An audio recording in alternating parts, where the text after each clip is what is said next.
सर्वकार्येषु सर्वदा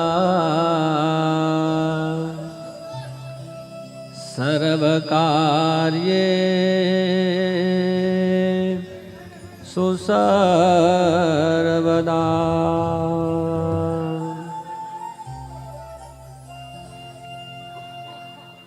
नमस्ते शारदे देवी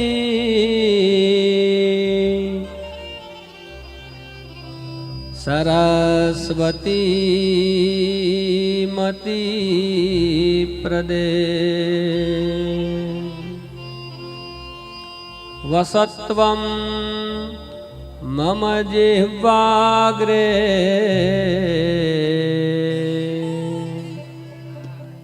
सर्वविद्या प्रदा भव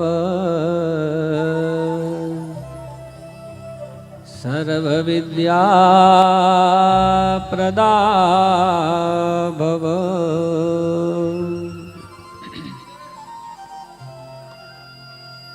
तीक्ष्णदंष्ट्र महाकाय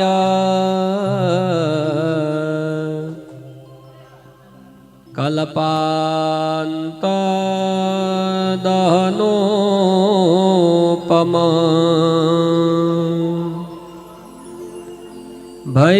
भैरवाय नमस्तुभ्यम्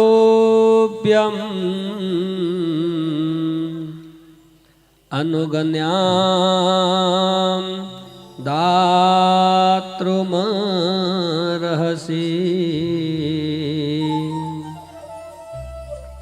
अनुगण्यां दातृमर्हसि श्रीमद्भैरवाय नमः।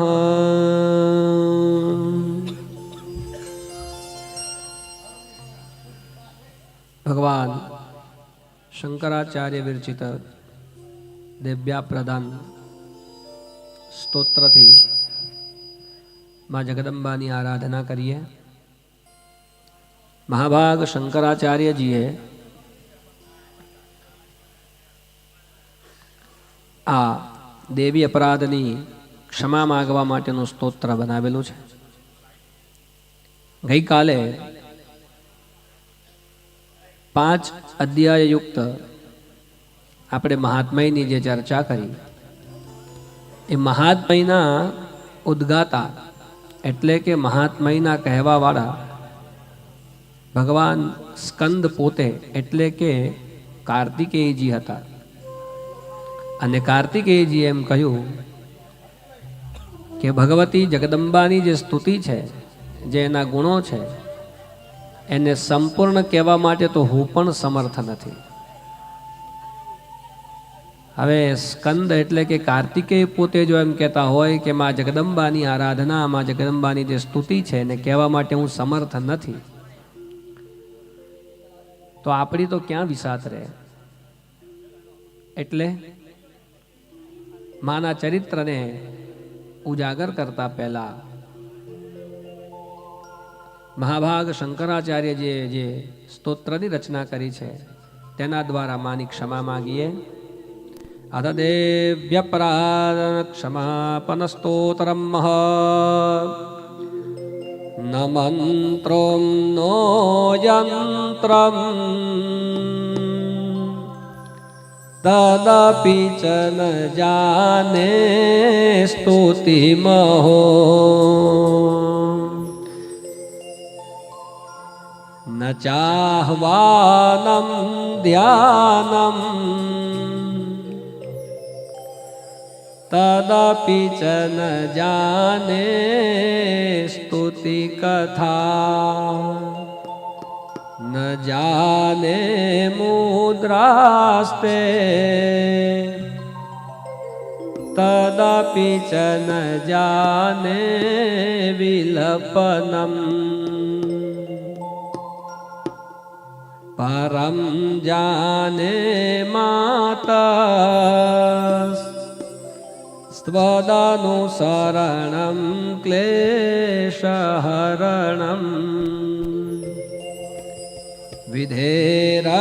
વિધેરજ્ઞાનેન દ્રવિણ વિરહેણાલસતયા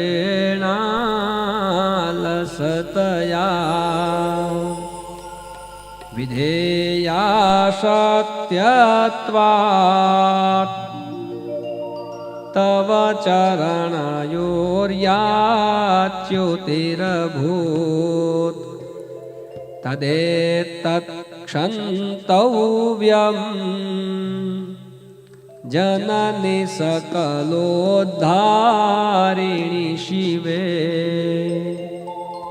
कुपुत्रो जायेत क्वचिदपि कुमाता न भवति पृथिव्यां पुत्रास्ते जननी बहवः सन्ति सरला परं तेषां मध्ये विललतरलोऽहं तव सुतः मदीयोऽयं त्यागः समुचितमिदं नो तव शिवे कुपुत्रो जायेत क्वचिदपि कुमाता न भवति जगन्मातर्माता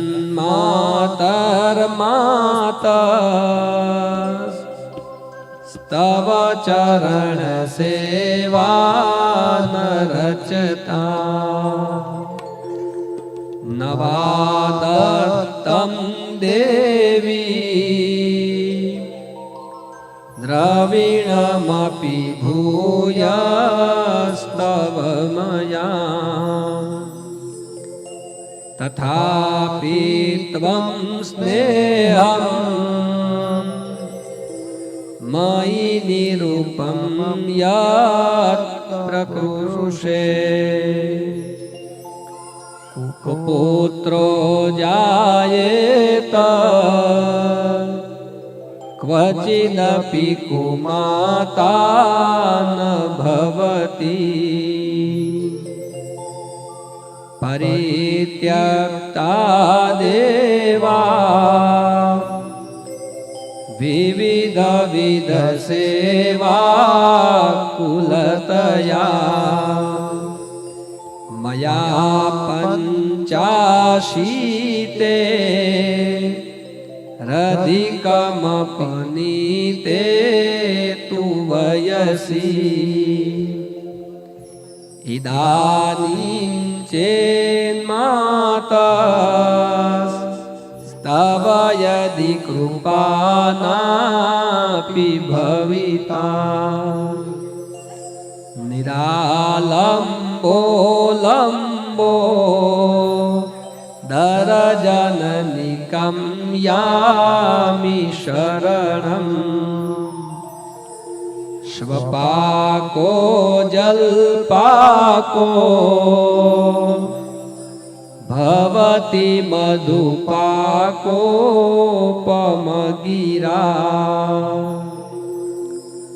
निरातंको रंको विहरति चिरं कोटिकनकै तवापर्णे कर्णे विशति मनुवर्णे फलमिदम् जनः को जानीते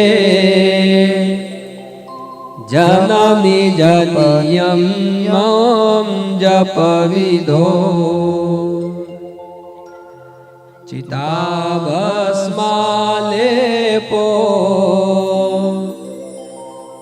गरलमर्दनोऽयं સિંહાસનમ દીપટધરો જટાધારી કંઠે ભુજગપતિહારી પશુપતિ કપાલી ભૂતેશો ભજતિ જગદીશૈકપદવીમ ભવાની ત્વત્પાણી ગ્રહણ પરિપાટી ફલમિદમ ન મોક્ષસ્યાકાંક્ષા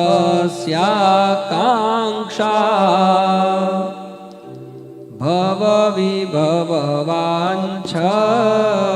ચ ન મે ન વિજ્ઞાનાપેક્ષા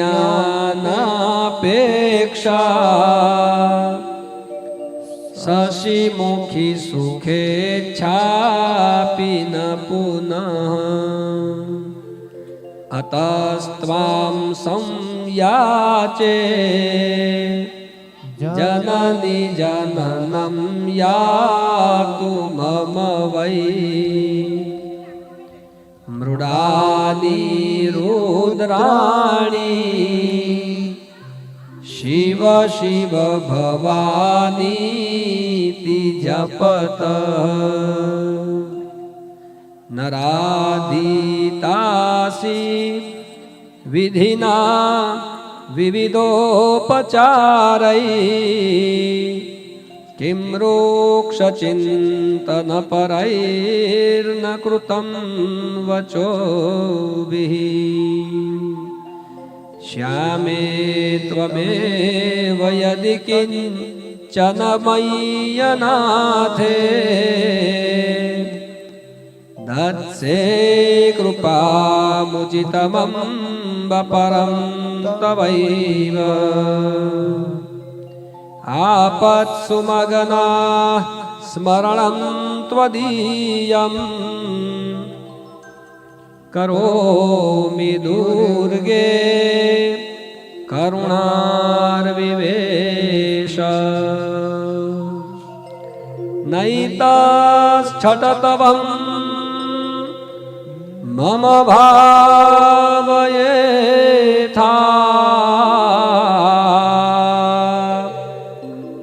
ક્ષુધા તૃષાર્તા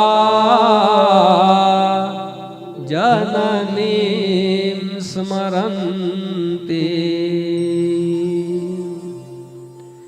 જગદંબ વિચિત્રમત્ર કિમ પરિપૂર્ણા કરુણાસ્તિ ચેન્મયી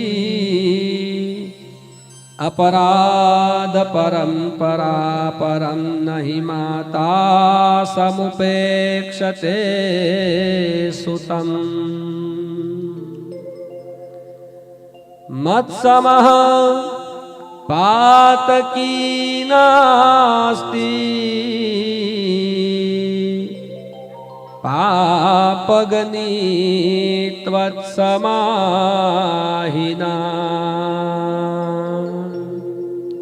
એવં જ્ઞાત્વા મહાદેવી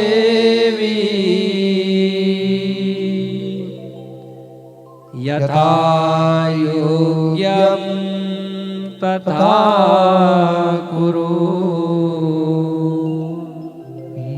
યથા યોગ્યં તથા કુરુ જગદંબે માત કી જય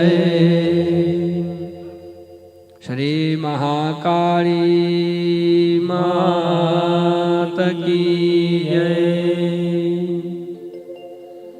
શ્રી ખોડિયાર માત કી જય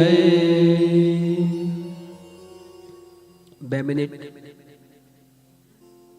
અંબાના નામનું આરાધન કરીએ. માના ચરણને શરણ થઈએ અને મા ભગવતીના ચરિત્રને સાંભળવાની યોગ્યતા પ્રાપ્ત કરીએ 2 મિનિટ માટે. જગદંબાનું સ્મરણ. બોલીએ શ્રી જગદંબે માત કી જય.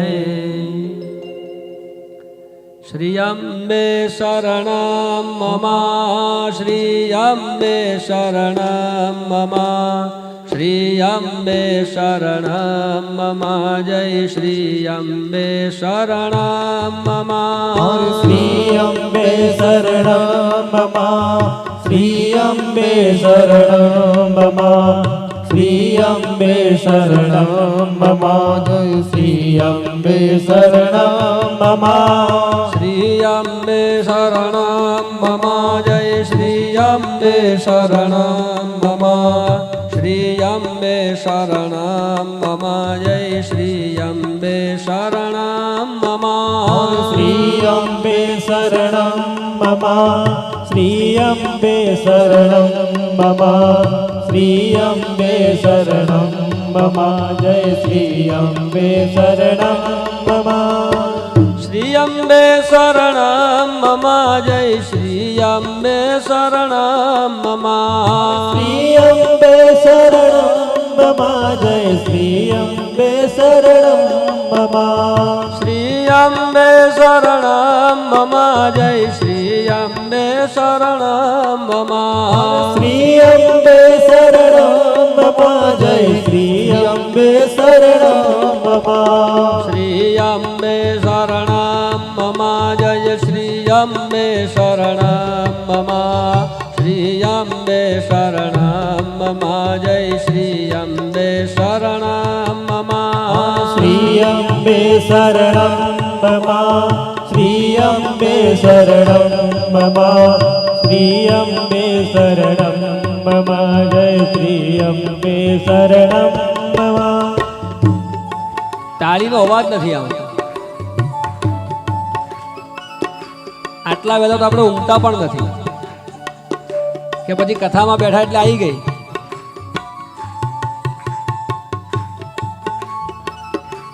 ને ગઈકાલે મેં કહ્યું તું યાદ રાખવાનું પાછું કે શ્રી અંબે શરણમાં બોલતા હોય એટલે આપણે ક્યાં હોવા જોઈએ? ઘેર. જરા જોરથી ક્યાં હોવા જોઈએ? હા.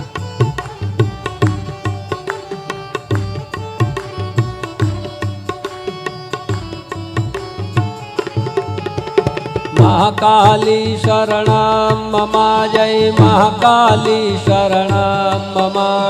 મહાકાલી શરણમ મમ, જય મહાકાલી શરણમ મમ. મહાકાળી શરણમ મમ, મહાકાળી શરણમ મમ, મહાકાળી શરણમ મમ, જય મહાકાળી શરણમ મમ. મહાકાલી શરણમ મમ, જય મહાકાલી શરણમ મમ. મહાકાલી શરણમ મમ, જય મહાકાલી શરણમ મમ. મહાકાળી શરણમ મમ, જય મહાકાળી શરણમ મમ, મહાકાળી શરણમ મમ, જય મહાકાળી શરણમ મમ. મહાકાલી શરણમ મમ, જય મહાકાલી શરણમ મમ. મહાકાળી શરણમ મમ, જય મહાકાળી શરણમ મમ. મહાકાલી શરણમ મમ, જય મહાકાલી શરણમ મમ. મહાકાળી શરણમ મમ, જય મહાકાળી શરણમ મમ. મહાકાલી શરણમ મમ, જય મહાકાલી શરણમ મમ. મહાકાલી શરણમ મમ, જય મહાકાલી શરણમ મમ. મહાકાળી શરણમ મમ, જય મહાકાળી શરણમ મમ. મહાકાળી શરણમ મમ, જય મહાકાળી શરણમ મમ. પહોંચવાનું છે ભાવનગર.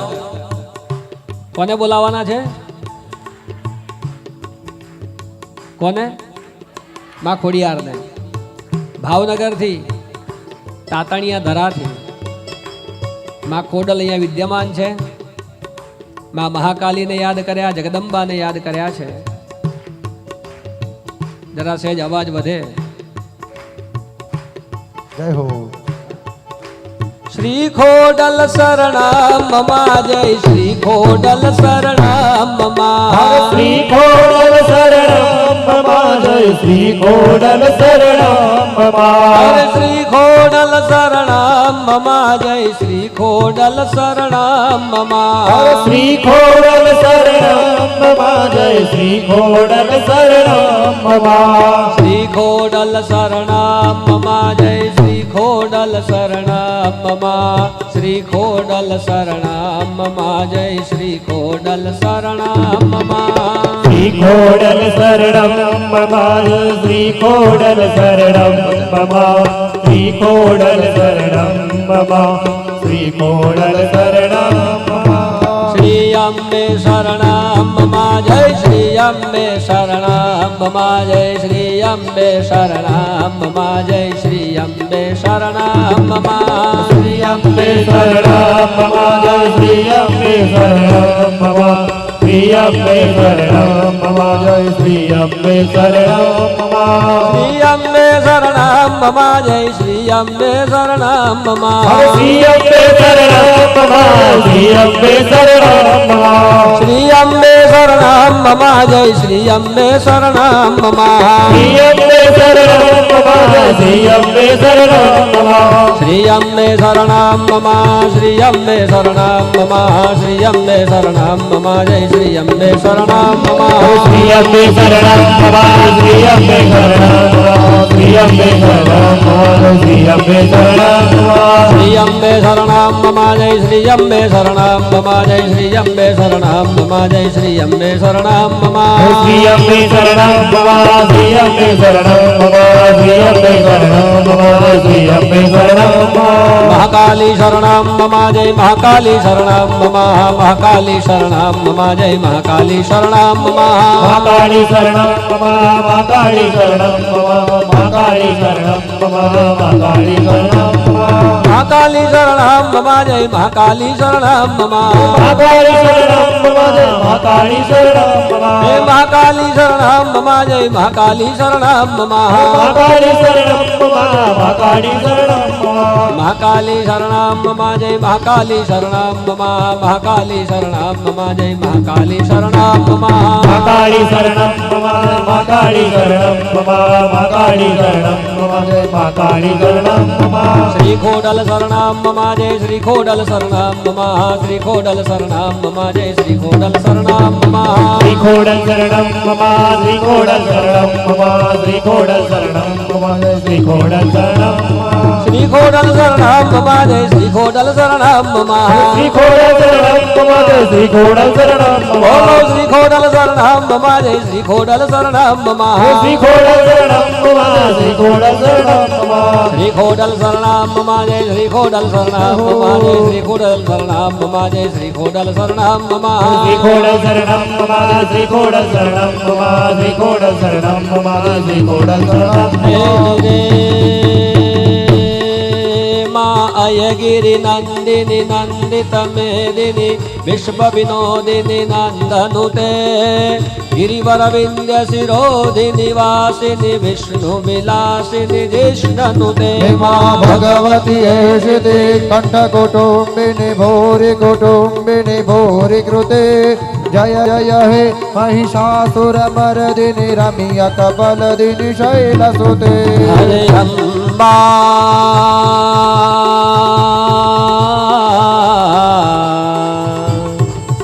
जगदम्बा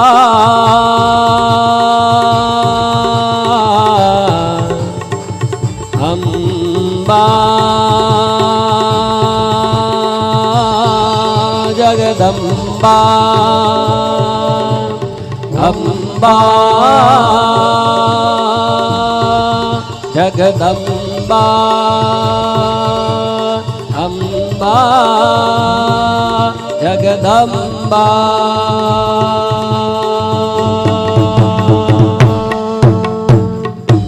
बोलिए श्री जगदम्बे मात की जय।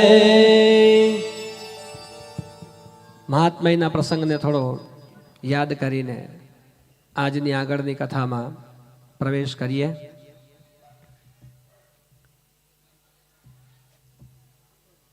તો ગઈકાલે શંકર અને પાર્વતીના પુત્ર ભગવાન કાર્તિકેયે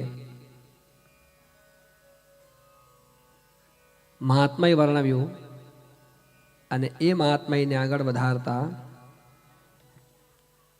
માં ભગવતીને યાદ કરતા ઋષિઓના પ્રશ્નોને જવાબ આપતા સુતજી કહે છે કે નમો દેવ્યય મહાદેવ્યય શિવાય સતતં નમઃ નમઃ પ્રકૃતિ ભદ્રાય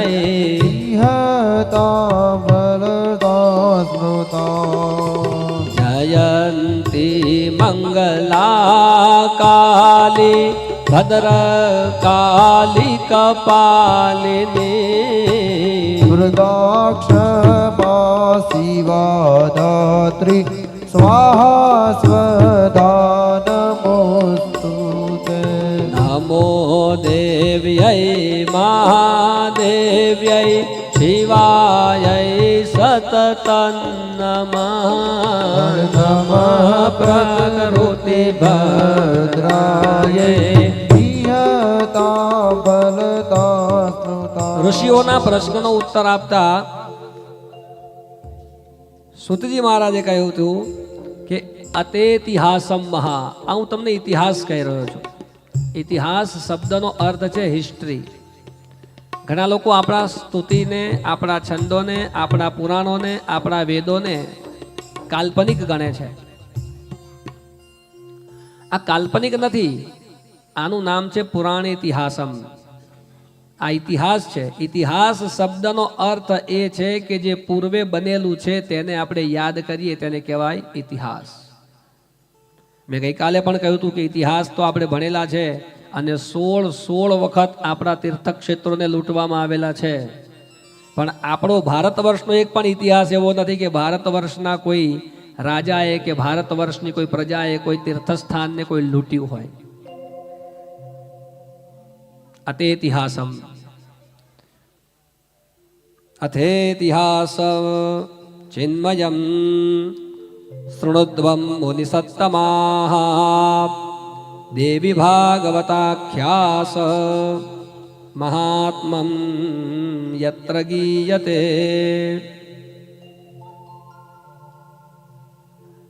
આ દેવી મહાત્મયને કોણે સાંભળ્યું છે અને જેણે સાંભળ્યું છે એને શું ફળ મળ્યું છે?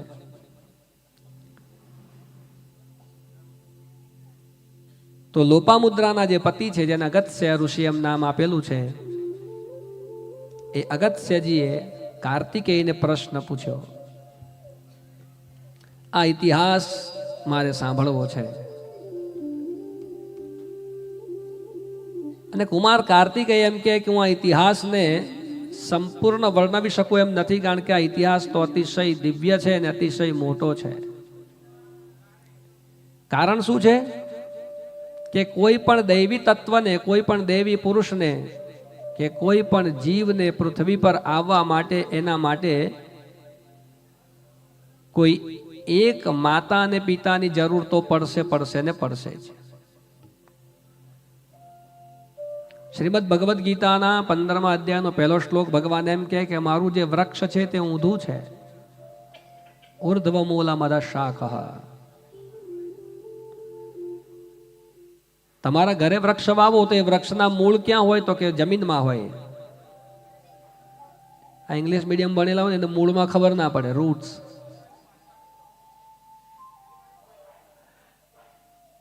તો મૂળ નીચે આપણા ઘરે વૃક્ષ હોય ને, પણ ઈશ્વર એમ કહે છે, ભગવાન કેશવ એમ કહે છે કે મારા વૃક્ષના મૂળ જે છે ને એ જરા ઉપર છે અને એની ડાળી, વૃક્ષ, પાંદડા વગેરે જે છે નીચેની સાઈડ છે. અને એનું ફળ શું છે? તો એનું ફળ એ છે કે આવું જે કંઈ ધર્મ કાર્ય થતું હોય અને એ ધર્મ કાર્યમાં આપણે બેઠા હોય અને ધર્મ કાર્યનો લાભ લીધો હોય તે એના ફળ છે.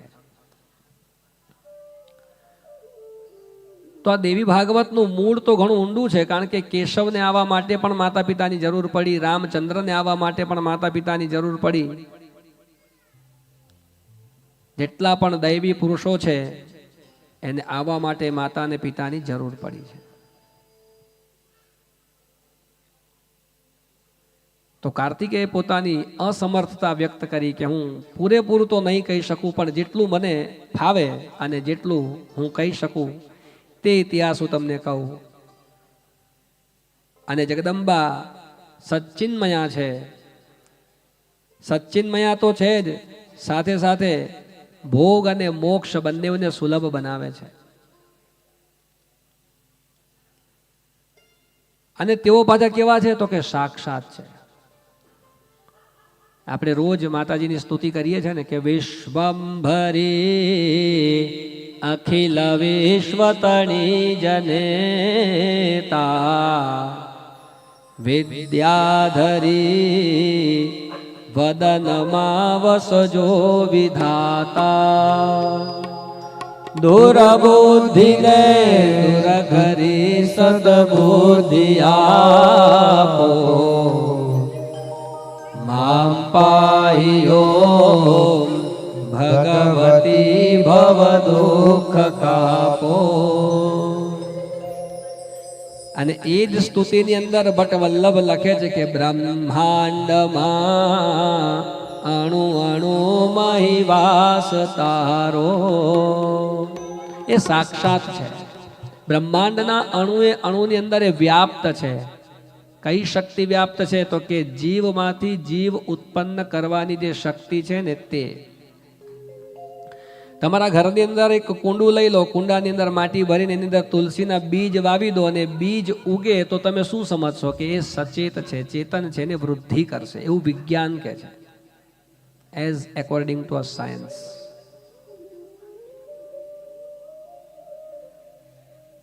તો એ વિજ્ઞાનના નિયમ પ્રમાણે જે વૃદ્ધિ પામે છે ને તે, અને પાછા ક્યાં છે તો કે બ્રહ્માંડના અણુએ અણુમાં વ્યાપ્ત છે. અને પાછા કેવા છે તો કે સાક્ષાત છે. અને એ સાક્ષીભૂતા સનાતની, સાક્ષીભૂત તો છે જ, પણ પાછી સનાતની એટલે કે સનાતન રહેશે, બધાનો અંત આવશે પણ એ શક્તિનો અંત આવશે નહીં.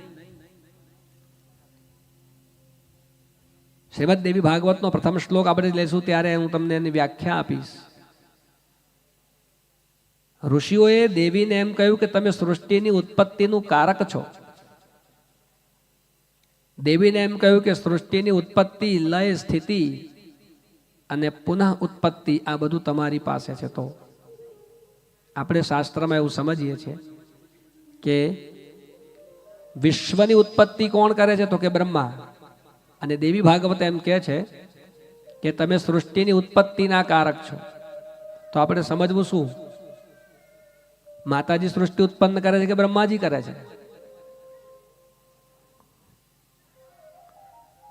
આવી દ્વિ અર્થવાળી ભાષા જ્યાં આવે ત્યાં સાધકોને, ભક્તોને પ્રશ્ન ઉત્પન્ન થાય કે મહારાજ અમારે સમજવું તો સાચું કયું સમજવું.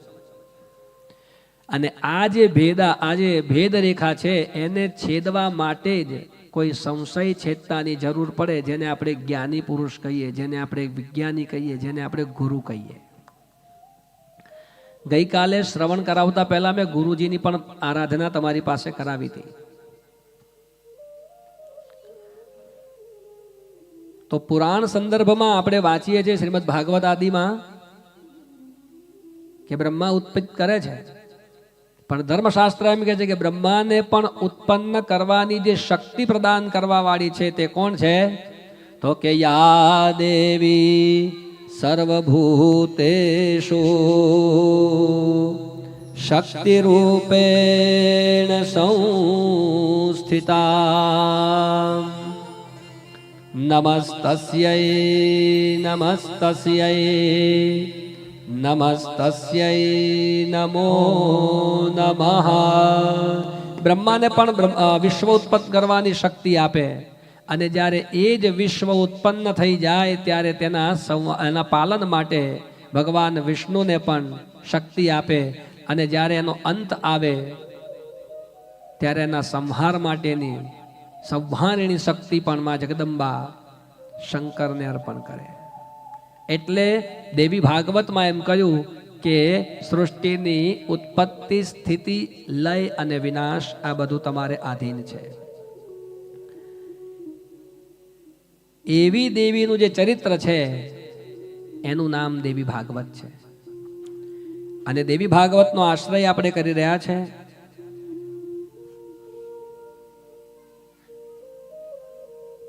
એનો પાઠ માત્ર પણ આપણા માટે દુર્લભ છે. ગઈકાલની કથામાં મેં કહ્યું હતું કે ઘરની અંદર દેવી ભાગવત નામનું પુસ્તક હોવું તે પણ બહુ મોટી વાત છે. હવે આપણી પાસે પુસ્તક વગેરે તો નથી, પણ આજે શ્રવણનો લાભ મળ્યો છે તો એને પણ આપણે પૂર્ણ રીતે અને શાંતિપૂર્વક આ સપ્તાહ બેસાડવાનું કારણ શું ખબર છે? બાકી એક દિવસમાં પણ દેવી ભાગવત થઈ શકે, પણ આ 7-7 દિવસ કેમ?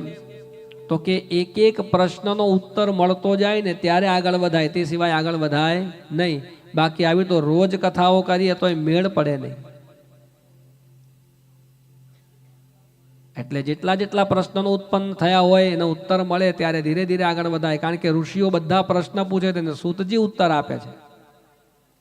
મારે સારું છે કે કોઈ પ્રશ્ન પૂછતા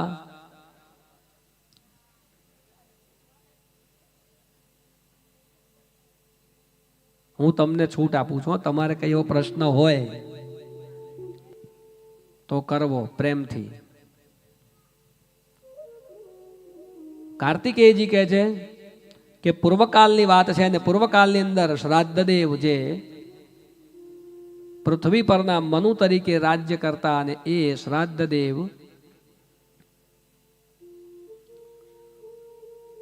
નિર્વંશ છે અને તેમને વંશાદિની પ્રાપ્તિ થાય એના માટે પોતાના ધર્મગુરુ વશિષ્ઠની પાસે ગયા છે. જો સાંભળજો, જીવનમાં જ્યારે જ્યારે પણ કઠિન પ્રશ્ન આવે ને, જ્યારે તમારાથી હલ ન થતો હોય તેવો કઠિન પ્રશ્ન આવે ને ત્યારે કોનું શરણું લેવું? તો દેવી ભાગવત, શ્રીમદ ભાગવત આદિના વાંચન પછી હું કહું છું કે તમારે તમારા ગુરુના શરણે જ જવું. અને ગુરુની પાસે શક્તિ છે કે એનો ઉકેલ છે. તો શ્રાદ્ધદેવ પોતાના ગુરુની પાસે ગયા, વશિષ્ઠજીને પ્રાર્થના કરી કે મારે શું કરવું જોઈએ. વશિષ્ઠે કહ્યું કે આપ દેવી ભાગવતનું શ્રવણ કરો.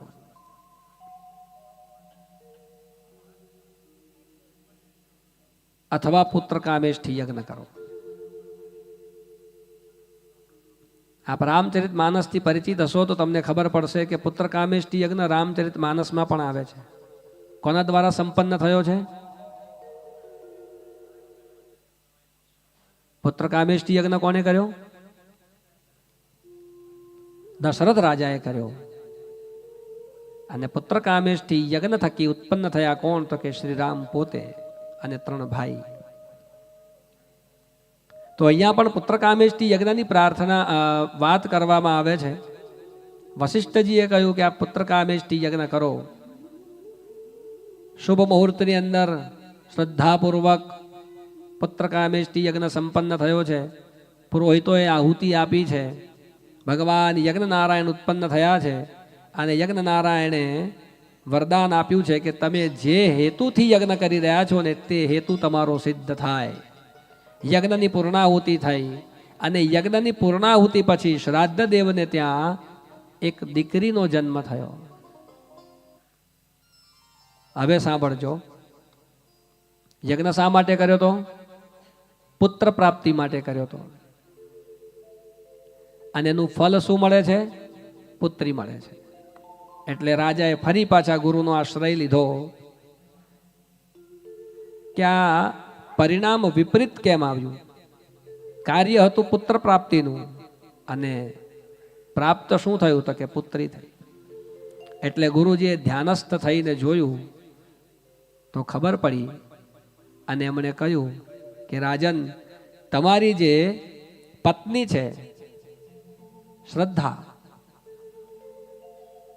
તેણે પુરોહિતને એમ કહ્યું કે મારે ત્યાં પુત્રી અવતરે એના માટેની તમે આહુતિ આપજો. એટલે બ્રાહ્મણોએ પુત્રી પ્રાપ્તિ થવાની આહુતિ આપી અને તેના પરિણામ સ્વરૂપ તમારે ત્યાં પુત્રી પ્રાપ્ત થઈ છે. રાજાને વિચાર આવ્યો કે મારે એન કેન પ્રકારે જોઈએ તો પુત્ર છે. એટલે વશિષ્ઠજીને પ્રાર્થના કરી કે તમારી પાસે કોઈ તપ બળ એવું ખરું કે આ પુત્રીને પુત્રમાં પરિણિત કરી શકાય.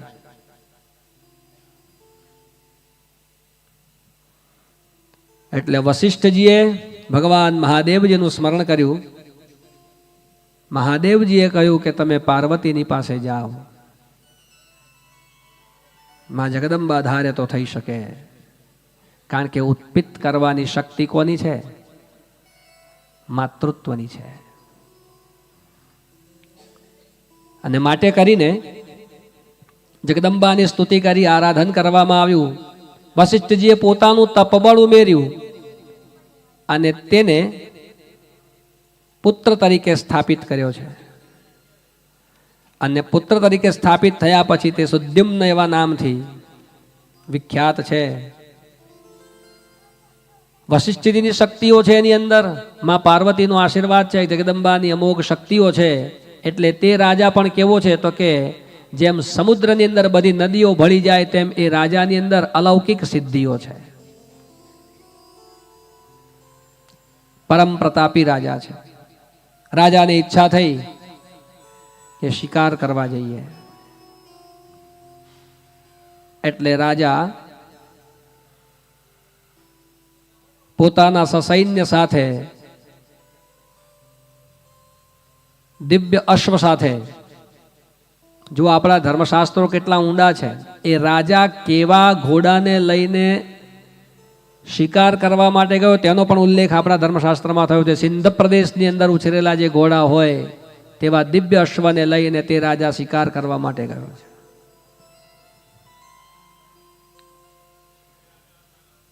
એક વન, બીજું વન, ત્રીજું વન, એમ કરતા કરતા રાજા હિમાલયની તળેટીના વનમાં પહોંચી ગયો છે. અને તે વન કોનું છે તો કે શંકર અને પાર્વતીનું છે. શંકર અને પાર્વતીનું ક્રીડા સ્થળ છે. એક સમયે ઋષિઓને શંકર અને પાર્વતીના દર્શનની ઈચ્છા થઈ. એટલે ઋષિઓએ તે વનની અંદર જોયું તો શંકર અને પાર્વતી આનંદની મુદ્રામાં છે. એટલે ઋષિઓએ તત્ક્ષણ તે વનનો ત્યાગ કર્યો. પણ આ જે સુદ્યુમ્ન નામનો રાજા છે તેને ખબર નથી કે આ વન શા માટેનું છે અને આ વનની અંદર પ્રવેશ કરવો નિષેધ છે. કારણ કે એ શંકર અને પાર્વતીનું લીલા સ્થળ છે.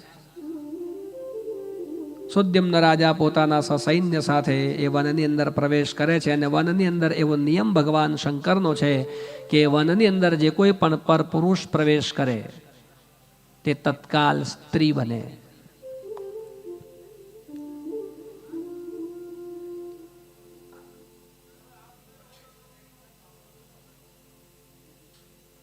હવે વનની અંદર પ્રવેશ કર્યા પછી રાજાને ખબર પડી કે આપણે તો પુરુષ રહ્યા નથી, સ્ત્રી થઈ ગયા છે. શાસ્ત્રમાં તો ત્યાં સુધી એમ પ્રમાણ આપ્યું કે જે ઘોડો લઈને ગયા હતા ને તે પણ અશ્વી બની છે. તે જે ઘોડો હતો તે પણ ઘોડી બની છે. એના જે સૈન્ય હતા એ પણ બધા સ્ત્રી રૂપમાં આવી ગયા છે. હવે આવા શરીરે તો પાછા પોતાના નગરમાં જવાય નહીં, કોઈને કંઈ કહેવાય નહીં. એટલે ત્યાંનો ત્યાં વિશ્રામ લીધો છે. તે નગરની અંદર, તે વનની અંદર વિશ્રામ લીધો, ત્યાં વિચરણ કર્યું. અને ફરતા ફરતા તે બુધના આશ્રમ પર પહોંચ્યા છે. બુધ કોણ? જે નવગ્રહની અંદર છે તે સોમ, મંગળ અને બુધ. બુધ કરે શુદ્ધ આપણી પરિભાષામાં. પાછા આપણે ગુજરાતી એટલે પાછું બીજો અર્થ કાઢીએ, બુધે બેવડાય પાછું. હા, એટલે અમુક કાર્ય પાછા આપણે બુધવારે ત્યાજી દઈએ કે કરવા નહીં. તો બુધના આશ્રમે પહોંચ્યા છે. બુધના આશ્રમની અંદર આ જે પુરુષમાંથી બનેલી સ્ત્રી છે એ સ્ત્રીને જોઈને બુધ મોહિત થયો બુદ્ધ મોહિત થયો એટલે ત્યાં ને ત્યાં પોતાના આશ્રમમાં રાખ્યા છે અને તેમના થકી એક પુત્રની ઉત્પત્તિ થઈ અને તે પુત્ર પાછો કેવો તો કે દિવ્ય.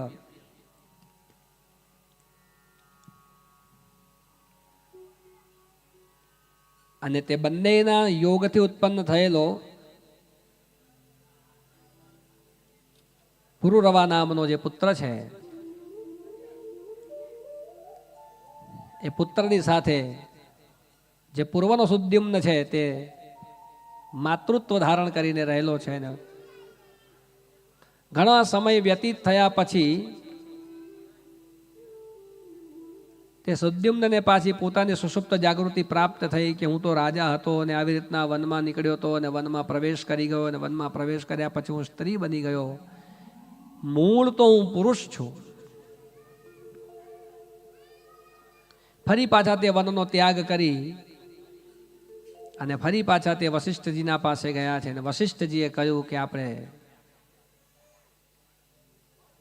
આદ્ય શક્તિનું આરાધન કરવું જોઈએ અને તે આદ્ય શક્તિનું આરાધન થાય અને આદ્ય શક્તિના આરાધન થકી તમારી સુષુપ્ત શક્તિઓ ફરી પાછી જાગૃત થશે. ગુરુજી તો સમજી જ ગયા કે આ જે સ્ત્રી આવી છે તે ખરેખર સ્ત્રી નથી, આ તો મારો શિક્ષિત શિષ્ય છે જે સુદ્યુમ્ન તરીકે વિખ્યાત હતો.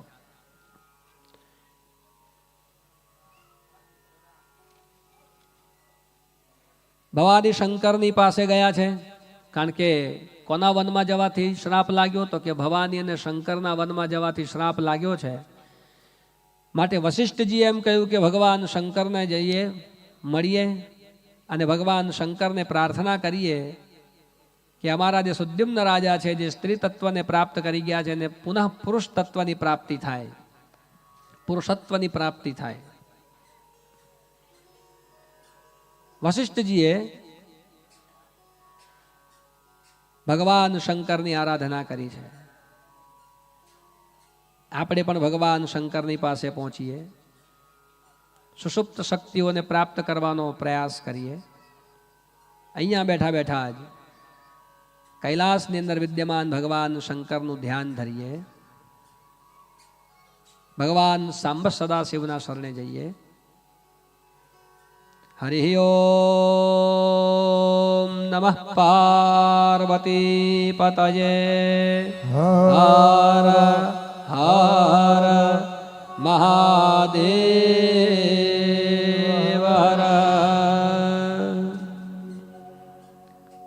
સાંબ સદાશિવને પ્રાર્થના આદિ સંપન્ન કર્યા પછી ભગવાન શંકરે કહ્યું કે તે વનની અંદર શ્રાપ આપવાનું કાર્ય મારું નહોતું, મેં તો ખાલી આપ્યો છે, કહ્યું તું પાર્વતીએ.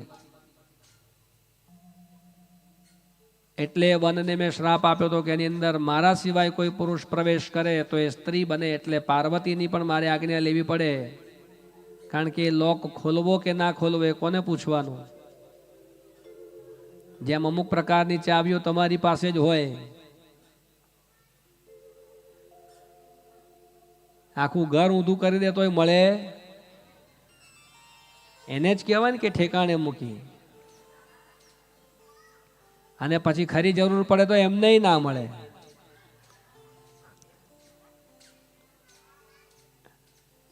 કેમ તો કે ઠાહી મૂકી દીધી હતી ને, ઠેકાણે મૂકી દીધી હતી. તો મા પાર્વતીની પાસે ગયા છે. જે સુદ્યુમ્ન રાજા છે એ ઈલા નામ ધારણ કરીને વશિષ્ઠની પાસે, વશિષ્ઠે શંકરની પાસે જઈને સ્તુતિ પ્રાર્થના કરાવી છે. ભગવાન શંકર પ્રસન્ન થઈને એમ કહ્યું કે પાર્વતીના શરણમાં જાઓ, આइए हम भी माँ अम्बा के शरण में हो आते हैं. माँ पार्वतीના શરણમાં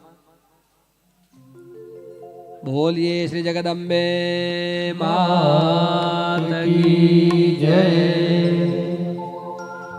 के अम्बा नारायणी नारायणी नारायणी, अम्बा नारायणी नारायणी नारायणी, अम्बा नारायणी नारायणी नारायणी.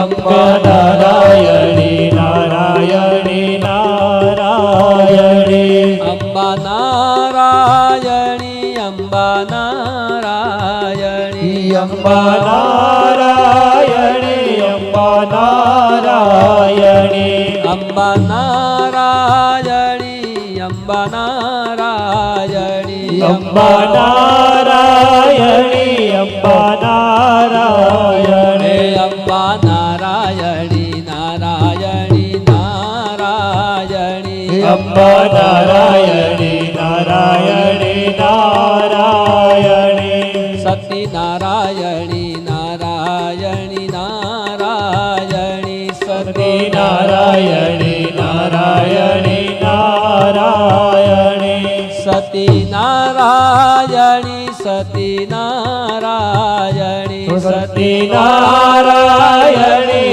સતી નારાયણી સતી નારાયણી નારાયણી નારાયણી નારાયણી નારાયણી નારાયણી હાલો સુદ્યુમ્ન જે છે ઈલા બનીને વશિષ્ઠની પાસે ગયા છે. વશિષ્ઠ મુનિએ એમ કહ્યું કે આપણે શંકરનું આરાધન કરવું જોઈએ. શંકર પ્રસન્ન થયા અને શંકર ભગવાને એમ કહ્યું કે માં પાર્વતીએ એ વનને શ્રાપ આપવાનું કહ્યું હતું, એટલે હું વનને શ્રાપ આપું છું. એટલે શંકર ભગવાને એમ કહ્યું કે માં પાર્વતી તમને કદાચ આદેશ કરે તો એ શ્રાપમાંથી મુક્ત થવાશે. અને વશિષ્ઠજી દ્વારા સુદ્યુમ્ન રૂપે ઈલા બનેલા જે રાજા છે તેના દ્વારા જગદંબાની સ્તુતિ થાય છે. અંબા નારાયણી અંબા નારાયણી અંબા નારાયણી અંબા નારાયણી અંબા નારાયણી નારાયણી નારાયણી અંબા નારાયણી નારાયણી નારાયણી લક્ષ્મી નારાયણી નારાયણી નારાયણી લક્ષ્મી નારાયણી નારાયણી નારાયણી લક્ષ્મી નારાયણી લક્ષ્મી નારાયણી લક્ષ્મી નારાયણી લક્ષ્મી નારાયણી લક્ષ્મી નારાયણી નારાયણી નારાયણી લક્ષ્મી નારાયણી નારાયણી નારાયણી કાલી નારાયણી કાલી નારાયણી કાલી નારાયણી કાલી નારાયણી કાલી નારાયણી કાલી નારાયણી કાલી નારાયણી કાલી નારાયણી કાલી નારાયણી નારાયણી નારાયણી કાલી નારાયણી નારાયણી નારાયણી અંબા નારાયણી નારાયણી નારાયણી અંબા નારાયણી નારાયણી નારાયણી અંબા નારાયણી નારાયણી નારાયણી અંબા નારાયણી નારાયણી નારાયણી અંબા નારાયણી નારાયણી નારાયણી અંબા નારાયણી નારાયણી નારાયણી મંત્રપાઠ થયા છે, સ્તુતિ થઈ છે જગદંબાની. માં જગદંબા પ્રસન્ન થયા છે. હજારો કાંતિયુક્ત હજારો ચંદ્રની જેની કાંતિ છે એવી દિવ્ય આભાની સાથે દિવ્ય તેજ સાથે માં જગદંબા અંબા માં પરાશક્તિ નવખંડ નારાયણી માં પાર્વતીનો પ્રાદુર્ભાવ થયો છે. બોલીએ શ્રી પાર્વતી માં પાર્વતી પ્રગટ થયા છે. દિવ્ય શક્તિઓ સાથે ભગવતીને જોઈને ભગવાન સાંબ સદાશિવ અતિ આનંદિત થયા છે. સુદ્યુમ્ન નામનો જે રાજા છે, જે ઈલાના નામથી સ્ત્રી બનીને રહે છે અને જેના થકી પુત્રની ઉત્પત્તિ થઈ છે, તે રાજા પણ ત્યાં સ્ત્રી સ્વરૂપે ભગવતીને નતમસ્તક છે. ભગવાન વશિષ્ઠ સદગુરુ રૂપે ત્યાં આવેલા છે અને તે પણ ત્યાં નતમસ્તક છે અને માની પૂજા કરી છે. નમો દેવ્યૈ મહાદેવ્યૈ શિવાયૈ સતત નમઃ. નમો દેવ્યે મહાદેવ્યે શિવાય સતતં નમઃ પ્રકૃતિ ભદ્રાય નિયતા પ્રણતા સ્મતા નમઃ પ્રકૃતિ ભદ્રાય નિહતા પ્રણતા સ્મૃતા જયંતી મંગલા કાલી ભદ્રકાલી કપાલિની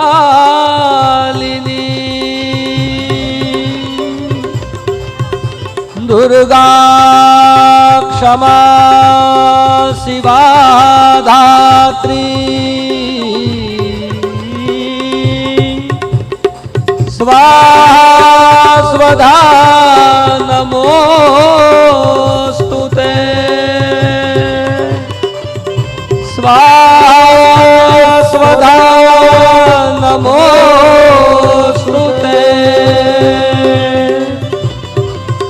માં ભગવતીની પૂજા થઈ, અર્ઘ્ય આદિ અર્પણ કર્યા, આચમન આદિ વિધિથી સંપન્ન કર્યા, માને પરિપૂર્ણ કર્યા, માની સ્તુતિ કરી, બે હાથ જોડીને પ્રાર્થના કરી છે, હે જગદંબા, હે અંબા, હે આદ્ય નારાયણી, હે ભગવતી, આ ઈલા નામની જે સ્ત્રી છે એને પરિપુત્ર કરવાનો છે, પરિપુરુષત્વ પ્રાપ્ત કરાવવાનું છે. ભગવાન સાંબ સદાશિવ દ્વારા એને વરદાન તો મળ્યું, પણ કેટલું મળ્યું કે 1 મહિનો તે પુરુષ બને ને 1 મહિનો તે સ્ત્રી બને, જે વશિષ્ઠજીને મંજૂર નથી. એટલે વશિષ્ઠજીએ ફરી પાછું ભગવાનને કહ્યું કે તમે જે આ વરદાન આપો છો તે યોગ્ય નથી, પરમ પુરુષત્વ પ્રાપ્ત થવું જોઈએ. અંબાના શરણે ગયા છે, અંબાએ પરમ પુરુષત્વ આપ્યું છે. આજ વાત ભટ્ટ વલ્લભ પણ આનંદના ગરબામાં લખે છે.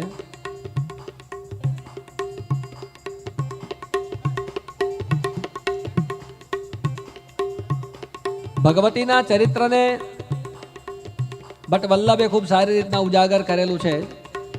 જો કદાચ સપ્તાહમાં મને સમય મળશે તો જરા એનો આશ્રય કરીશું આનંદના ગરબાનો. પુરુરવાને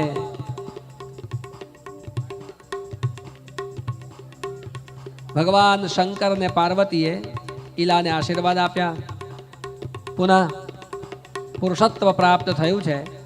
જગદંબાનો જય ઘોષ થયો છે. બોલીએ શ્રી જગદંબે માત કી જય, આદ્ય શક્તિ શ્રી અંબે માત કી જય, મહાલક્ષ્મી માત કી જય, મહાસરસ્વતી માત કી જય, શ્રી મહાકાળી માત કી જય, શ્રી ખોડિયાર માત કી જય, નવદુર્ગે માત કી જય.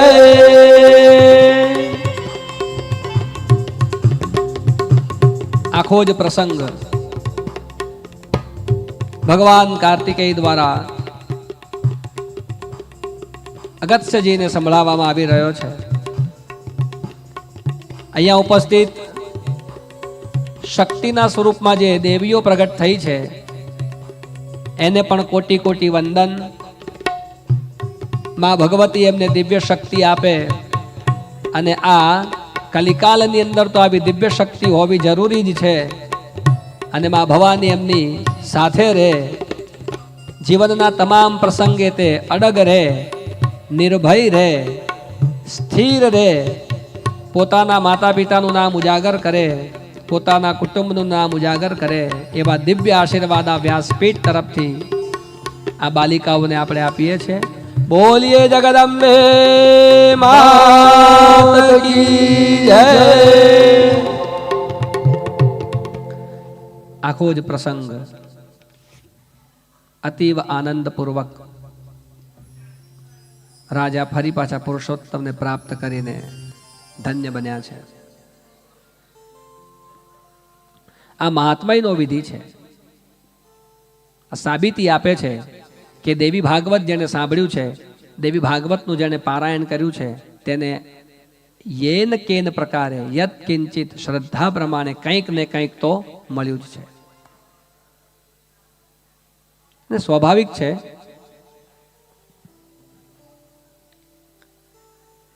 માતા હર હંમેશ કંઈક આપવા માટે જ સર્જાઈ છે. અને માતૃત્વનો ભાવ શું છે? માતૃત્વનો ભાવ જ એ છે કે ત્યાગ અને બલિદાન. કુપુત્રો જાયેત ક્વચિદપી કુમાતા ન ભવતી. આદ્ય ગુરુ શંકરાચાર્ય પણ એમ કહેતા હોય કે માં, હું આ સંસારની અંદર રહું છું, ક્યાંક આગો પાછો થઈ જાઉં, ક્યાંક નિયમ વિરુદ્ધ ચાલી જાઉં, ક્યાંક મર્યાદાની બહાર નીકળી જાઉં, તારી પૂજા કરી શકું, તારી ભક્તિ કરી શકું, તારી ભક્તિ ન કરી શકું, તારું આરાધન કરું ન કરું, તને યાદ કરી શકું ન કરું, પણ હે માં, કુપુત્રો જાયેત ક્વચિદપી કુમાતા ના ભવતી. તમે મારી ઉપર ક્યારેય ક્રોધિત થશો નહીં. અને આ જ સંસારનો ચક્ર છે.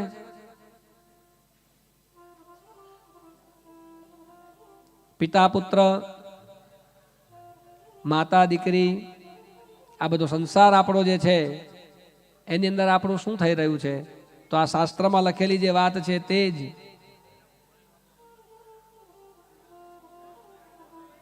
કે માતા પિતા પુત્ર પરિવારનું, દીકરીનું ભરણ પોષણ આદિ કરે,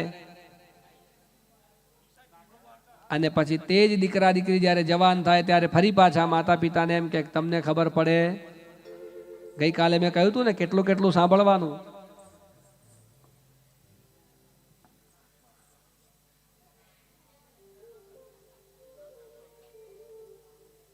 આટલું બધું સાંભળ્યા પછી પણ કંઈક અધૂરું રહી જતું હોય તેમ એમના દીકરાના દીકરાઓ આવે તેમ કે દાદા તમને સમજણ.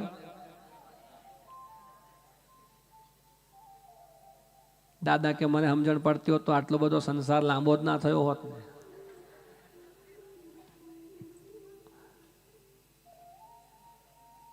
આ માવતર છે એ જાણે છે કે અંતકાળે આ કુટુંબ પરિવાર મારી સાથે આવવાના નથી. वो भली भांति जानते हैं, એમને ખબર છે કે આ એકેય મુક્તિનો માર્ગ તો નથી જ, પણ માં કદી કોઈને મુક્તિ પણ નથી. કદાચ બાપ આગો પાછો થઈ શકે,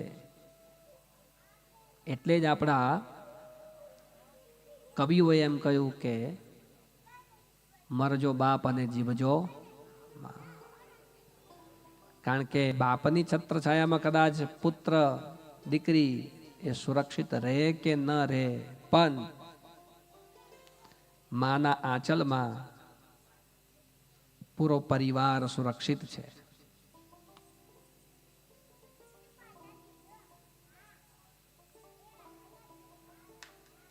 અને ખબર છે કે આ મારા મુક્તિનું કારણ તો નથી બનવાના, પણ મારી અધોગતિનું કારણ બનવાના છે. છતાં પણ એમની અંદર એટલો જીવ નાખીને રહે કે પોતાની શક્તિ હોય કે ના હોય, પોતાની પાસે આર્થિક પરિસ્થિતિ હોય કે ના હોય, પોતે સક્ષમ હોય કે ના હોય, તેની હૂંફ પણ, એની હરફ પણ પોતાના દીકરી કે દીકરા સમક્ષ રજૂ કરતા નથી. કેવલ પાલન અને પોષણ. આમ કરતા કરતા યુવાવસ્થા ઢળે, વૃદ્ધાવસ્થા આવે. વૃદ્ધાવસ્થા આવે એટલે શરીરની ઇન્દ્રિયો બધી સકલ નષ્ટ થાય. ઇન્દ્રિયનો વ્યાપાર જે છે વેપાર તે શાંત થાય. પછી એક સમય એવો આવે કે માણસ આ શરીર લઈને માત્ર ખાટલામાં જ પડ્યો હોય, અને તે સમય પણ એને યાદ તો આવે કે ભગવાનનું નામ લેવાનું છે, પણ તે સમય પણ એ ભગવાનનું નામ લઈ શકતો નથી. તે કોને યાદ કરે છે? પોતાના દીકરા કે દીકરીને યાદ કરે છે. અને પુત્રની કે દીકરીની જરૂર શું છે? શું જરૂર? તો ધર્મશાસ્ત્ર એવું કહે છે કે દીકરો કે દીકરી તમારે ત્યાં સંતતિ જે છે એની જરૂર એ છે કે જ્યારે અવસ્થા થાય ત્યારે અબજો રૂપિયા તમને સહારો આપવા નથી આવવાના. તમારી પાસે લાખો કરોડો રૂપિયા હોય તો એ તમને હાજા કરવા નથી આવવાના. તમારી પાસે વસ્તુ વાહન છે, તેનાથી તમારા શરીરનું ને મગજનું માનસિક જે દુઃખ છે તે દૂર નથી થવાનું. એ શરીર પાકે ને, વૃદ્ધાવસ્થા આવે, શરીરની અંદર વ્યાધિ ઉત્પન્ન થાય, ત્યારે જીવ એક વસ્તુને યાદ કરે, એક તત્વને યાદ કરે કે મારો કોઈ હોય તો મારી પાસે આવે. 4 નોકર હોય, 5 ગાડી હોય, શેઠ બની ગયા હોય છોકરાઓ, અને કહીને ગયા હોય કે પપ્પા પાણી માગે તો દૂધ આપવું, પણ એ દૂધ પણ તે વખતે નોકરોના હાથનું ઝેર લાગે.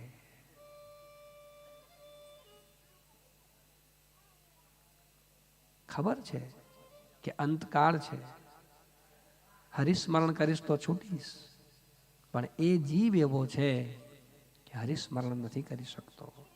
એને ચિંતા છે કે મારો દીકરો શું કરશે, મારી દીકરી શું કરશે, કોના સહારે રહેશે. અને એ જ ઉકળાટની અંદર, એ જ દુવિધાની અંદર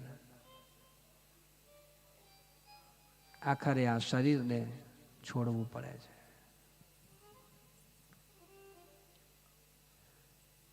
હવે સાંભળજો, શરીર તો છૂટી ગયું છે, દેહને તો સ્મશાનમાં લઈ જઈને અગ્નિને સોંપવાનો છે, પણ જે આત્મા છે ને, એ આત્મા હજુ પેલા દીકરા દીકરીની પાસે ભમે છે. એ હજુ પણ એની આશા કરે છે કે મારો દીકરો મારી પાછળ કંઈક નામ ગોત્ર સાથે જલની અંજલિ આપે છે, તિલાંજલિ આપે છે, અને એટલી અહીં આપેલી અંજલિથી તમારા જે પિતૃઓ છે એ તૃપ્ત થાય છે. અને એ પિતૃઓ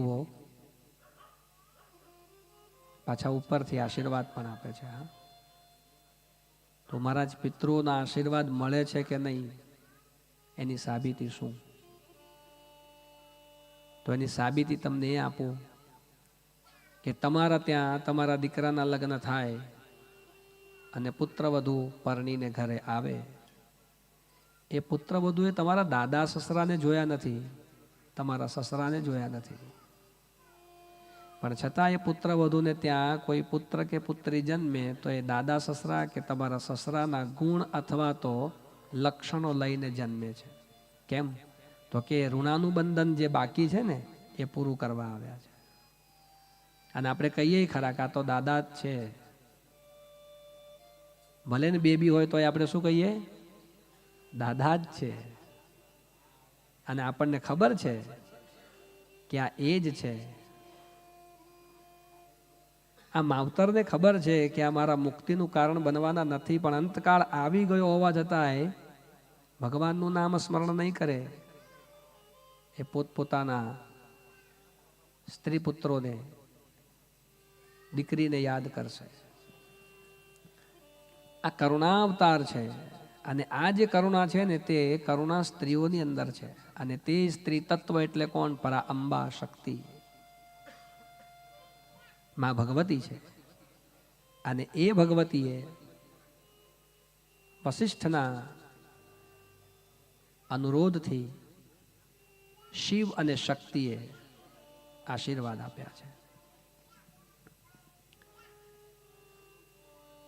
તે રાજા ફરી પાછો પુરુષત્વને પ્રાપ્ત કરીને પોતાનું રાજ્ય સંભાળે છે. એ રાજાએ અંતકાળ એનો જ્યારે આવ્યો ત્યારે યજ્ઞ યાગાદી કરીને બહુ દાન અર્પણ કરીને પછી એ દેવીને સાયુજ્યમાં ગયો છે. જેમ શંકરના ઉપાસકો છે તે ક્યાં જશે? તો કે કૈલાસ. શિવ સાયુજ્યમ ગચ્છેતિ. જે વિષ્ણુના આયુધો છે, જે વિષ્ણુના ઉપાસકો છે તે ક્યાં જશે? તો કે વિષ્ણુ લોકમાં જશે. એમ દેવીની આરાધના કરીને તે પણ સુદ્યુમ્ન ભગવતીના શરણે ગયો છે. સુતજી મહારાજે કહ્યું કે આ પરમ પાવન જે અવસર જે છે, આ પરમ પાવન જે મહાત્મય છે, જે સાંભળશે તે દુઃખમાંથી મુક્ત થશે. હે ઋષિઓ, બીજો કોઈ પ્રશ્ન હોય તો મને કહો. તો ઋષિઓએ બે હાથ જોડીને સુતજીને એમ કહ્યું કે આ પુરાણને સાંભળવું કેવી રીતે? अब हमारी बारी आती है.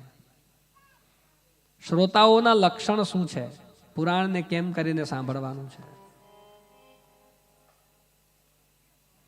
સૂતજીએ સ્પષ્ટ આદેશ કર્યો છે કે આ જ્યારે ભગવત ચર્ચા થતી હોય, જ્યારે કથા સંભળાતી હોય, કથા વંચાતી હોય ને સાંભળવા ગયા હો, ત્યારે તમારે શ્રદ્ધાપૂર્વક સાંભળવાની છે. પહેલો આદેશ આ છે. પાછું આનું શ્રવણ વિધિપૂર્વક થવું જોઈએ. વિધિ નામ એટલે કે વિધિસર એનું શ્રવણ થવું જોઈએ. અને જ્યારે વિધિસર શ્રવણ કરવામાં આવે ત્યારે સુતજી મહારાજે કહ્યું કે શુભ દિવસ હોય, શુભ નક્ષત્ર હોય, યોગ હોય, ટૂંકમાં કહું તો પંચાંગ જ્યારે બરોબર ચાલતું હોય ત્યારે દેવી ભાગવતનું આરાધન કરવું જોઈએ. ગઈકાલે અષ્ટમી તિથિ હતી. આપણે ગઈકાલે અષ્ટમીના દિવસે દેવી ભાગવતનો પ્રારંભ કર્યો છે. શુભ દિવસ નક્ષત્ર સાથે આનું શ્રવણ કરવું જોઈએ. આ દેવી ભાગવતના શ્રવણના અધિકારી કોણ છે? આ શ્રવણના અધિકારી સુતજી મહારાજે કહ્યું કે શૈવ ઉપાસકો છે, પણ જે શિવનું આરાધન કરવા વાળા છે, નિરંતર પંચાક્ષરી મંત્રનો જાપ કરે છે, એ શિવ ઉપાસક પણ આનું શ્રવણ કરી શકે. ગાણપત્ય એટલે કે જે ગણપતિના ઉપાસકો છે તે પણ આનું શ્રવણ કરી શકે. વૈષ્ણવાહ જે વૈષ્ણવ છે તે પણ આનું શ્રવણ કરી શકે. અને સુતજી એમ કહ્યું કે જીવ માત્રને જો કલ્યાણ જોઈતું હોય તો આનું શ્રવણ કરી શકે. માટે કરીને દેશાંતરથી પણ વક્તાઓને અને દેશાંતરથી શ્રોતાઓને એકત્ર કરીને આવું સત્ર યોજવું જોઈએ કે જેની અંદર દેવી આરાધના થઈ શકે, દેવી ચર્ચા થઈ શકે.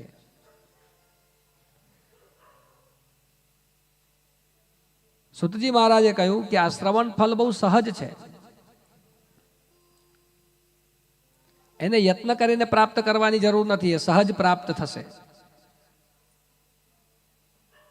અને દેવી ભાગવત સાંભળતા પહેલા શું શું કરવાનું તે પણ બતાવ્યું છે. તો દેવી ભાગવત સાંભળતા પહેલા ગણેશ વંદના કરવાની, જે આપણે રોજ કરીએ છીએ. ગણેશ વંદના કર્યા પછી મંગલાચરણ કરવાનું, જે આપણે રોજ કરીએ છીએ. તમને એમ થાય કે આટલું મોટું મંગલાચરણ બોલવાની શું જરૂર મહારાજ? અને તે પાછું ધીરે ધીરે બોલો છો તમે. અડધો કલાક તો તમારું મંગલાચરણ ચાલે છે.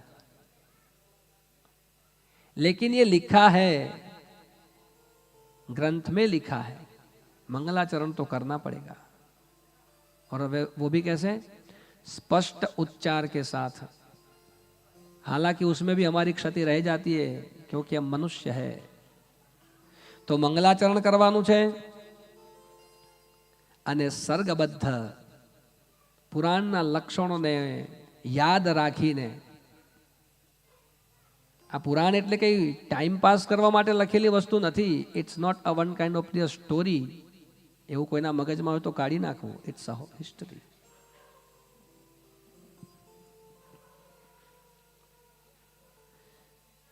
સ્પષ્ટ ઉચ્ચારણ સાથે અર્થ સહિત જે ભગવતીની ચર્ચાને રજૂઆત કરી શકે.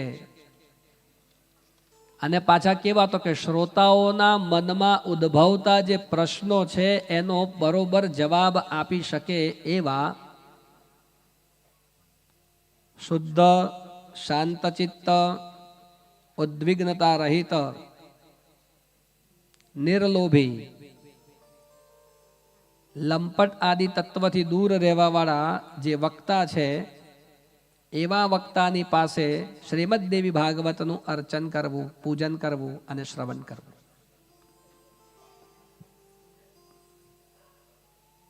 શ્રોતાઓએ શું કરવું? તો મેં ગઈકાલે કહ્યું છે એ પ્રમાણે. એમાં એક નિયમ કહું, શ્રોતાઓએ અલ્પાહારી રહેવું. આમ તો ઉપવાસી કહ્યું છે, આપણે નક્કી કરવું ઉપવાસ કરવો કે ના કરવો. કારણ કે ઉપવાસ કરવાનો એટલે કયો કે એક વખત બેઠા પછી ઊભું થવાની વાત રાખવાની નથી. આ ઘણા લોકો પ્રશ્ન કરે કે દેવી ભાગવત થઈ જાય મહારાજ તો 7મા દિવસે વિમાન આવે ખરું?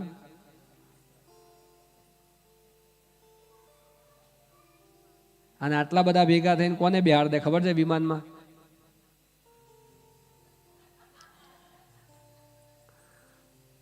મહારાજ અમાર તો હજુ વાર છે, હજુ છોકરાનું હોદીએ છે, છોકરીનું ઠેકાણું પડી ગયું છે, બધું ઘણું બાકી છે. અમારે બાકી છે જ. હો,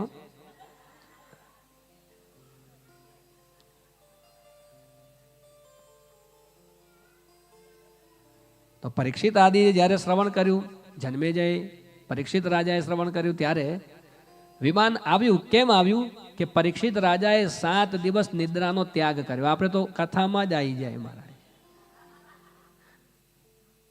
જ્યાં ન આવવું જોઈએ ત્યાં જ આવી જાય. પરીક્ષિત રાજાએ 7 દિવસ નિદ્રાનો ત્યાગ કર્યો છે, ભોજનનો ત્યાગ કર્યો છે. અને જે પલાઠી વાળી એને છોડી નથી. આજે કેટલાક વહેલા આવી ગયા હતા, કંઈક ટેકાવાળી જગ્યા મળે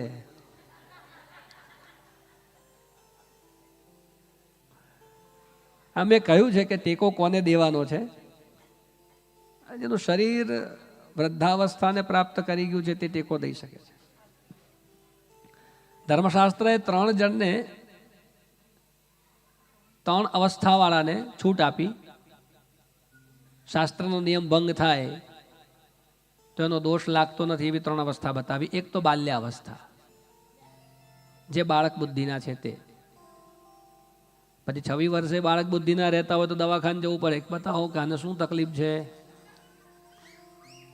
હા, તો બાળક બુદ્ધિના. બીજા રોગી, જેને રોગ છે તે. અને ત્રીજા વયોવૃદ્ધ. અત્યારના જવાનિયા બધા છે ને 25, 30 વર્ષે જ વ્હાઈટ લઈને ફરે છે, ધોળાવાળા આવી ગયા છે બધા. તો આ 3 અવસ્થાવાળા જે જીવો છે તે શાસ્ત્રનો નિયમ તોડે તો દોષ લાગતો નથી. સુતપુરાણીએ કહ્યું કે જાગ્રત અવસ્થામાં રહેવાનું છે, નિદ્રાનો ત્યાગ કરવાનો છે, ભોજનનો ત્યાગ કરવાનો. આપણે તો ઉપવાસ કરીએ ત્યારે બાકી ના મૂકીએ. વડતાલની બધી આઈટમો આવી જ ગઈ હોય ઘેર પહેલેથી જ.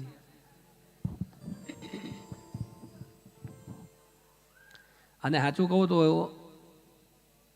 આમ નોર્મલ દિવસે રસોઈમાં વ્યસ્ત ના હોય ને એટલા એકાદશી દિવસે વ્યસ્ત હોય. બોલો, દસમના દાડાના સાબુદાણા પલાળી રાખ્યા હોય, બારસ લગીન ફેરવવાના હોય. કેવા પેલા કલગી વડા, ખાટું દહીં તો ચાલે નહીં, પાછું એસિડિટી થઈ જાય, મોડું જ ચાલે.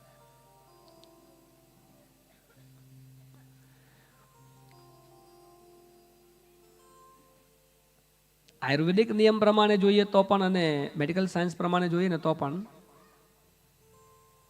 અને ધર્મશાસ્ત્ર તો છાતી ઠોકીને લખેલું છે કે જેટલું અન્ન ઓછું લો ને એટલું વધારે સારું. તો શું લેવું મહારાજ? કંદ લેવું, કંદમૂળ, ફળ લેવું, દૂધ લેવું. આનાથી શરીર તંદુરસ્ત રહેશે. પણ આપણે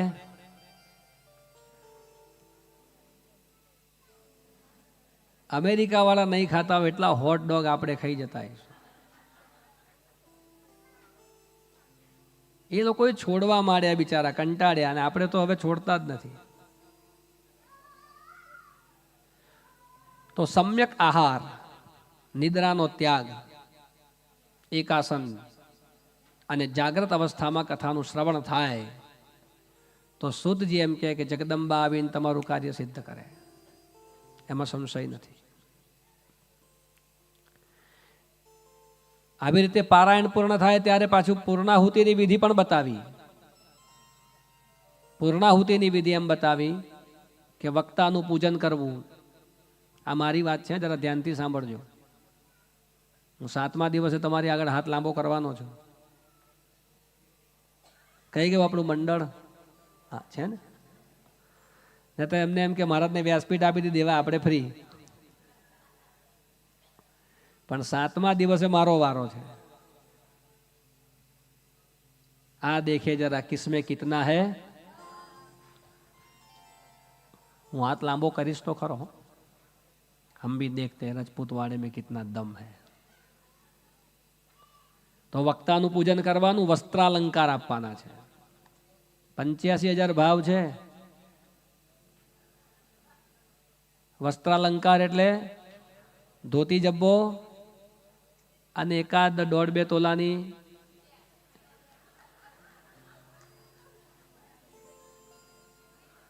આટલું આપ્યા પછી પાછી દક્ષિણા, અને દક્ષિણા આપ્યા પછી કુમારિકાનું પૂજન, બટુકનું પૂજન, બ્રહ્મ ભોજન, ઇષ્ટમિત્રનું ભોજન, જ્ઞાતિજનોનું ભોજન, બાંધવાનું ભોજન. આટલું સંપન્ન કર્યા પછી પાછું દેવીને પ્રાર્થના કરવાની કે આટલું અન્નદાન કર્યા પછી, આટલું વસ્ત્રદાન કર્યા પછી, આટલું સુવર્ણનું દાન કર્યા પછી, આટલી કુંવારિકાઓ જમાડ્યા પછી, આટલા બટુકો જમાડ્યા પછી, હે જગદંબા 7 દિવસ 9 દિવસ અમે જે પારાયણમાં બેઠા એની અંદર ક્યાંક અમારી ભૂલ થઈ હોય, ક્યાંક અમે ચૂકી ગયા હોય, ક્યાંક અમે આળસ કરી દીધી હોય, ક્યાંક અમે લઘુશંકા આદિમાં ગયા હોય, ક્યાંક અમે મનસ્થિત ન રાખી શક્યા હોય, કથામાં બેઠા હોય પણ ઘેર પહોંચી ગયા હોય, તો આવા નાના મોટા બધા જ ગુનામાંથી તું અમને માફ. અને એટલે શંકરાચાર્યજીએ લખ્યું છે કે કુપુત્રો જાયેત ક્વચિદપી કુમાતા ન ભવતી. હું તો ગુનો કરીશ જ, મારાથી ગુનો તો થશે જ, પણ તું દયા રાખજે. અને આટલું કરીને જે નતમસ્તક થાય અને માતાજીને 2 હાથ જોડીને પ્રાર્થના કરે ત્યારે નવખંડ નારાયણી રીઝે. અને નવખંડ નારાયણી તમારી પર રીઝ્યા જ છે કે જગદંબાનો તમારી પર આશીર્વાદ છે જ. એની સાબિતી શું? તો મારા જે કેમનું નક્કી કરવું? તો નામ છે નવખંડ નારાયણી. 9 ખંડ આવ્યા છે ક્યાં? મારા ખબર તો નથી ક્યાં આવ્યા.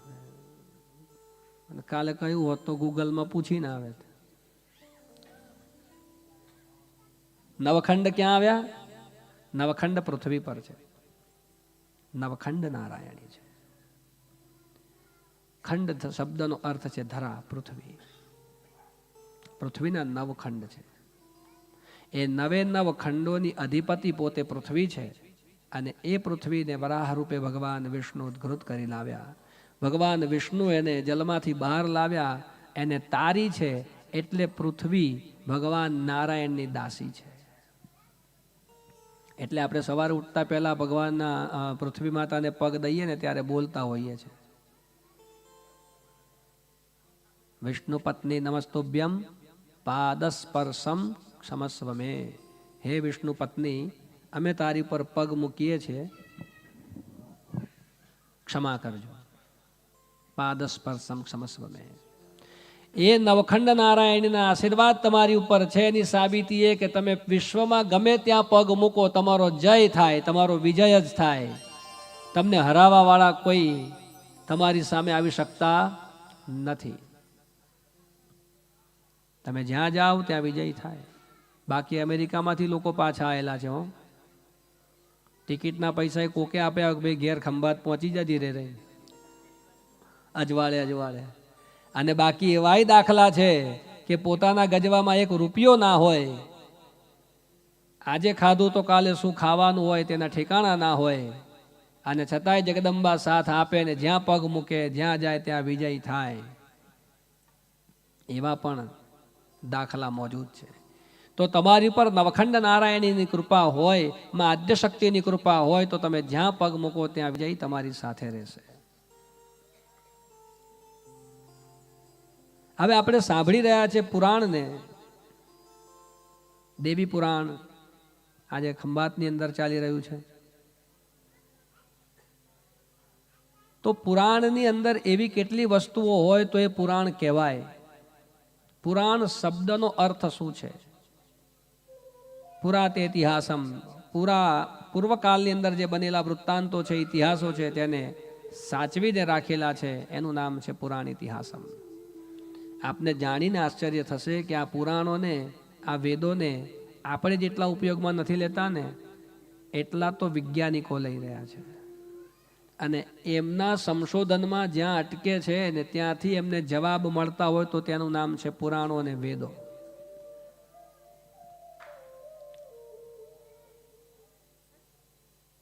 આપણું એક વરાહ પુરાણ છે, ભગવાન વિષ્ણુનો અવતાર છે વરાહ પુરાણ. એ વરાહ પુરાણ એવું કહે છે કે ભગવાન વિષ્ણુએ આ પૃથ્વીને જલમાંથી બહાર કાઢી.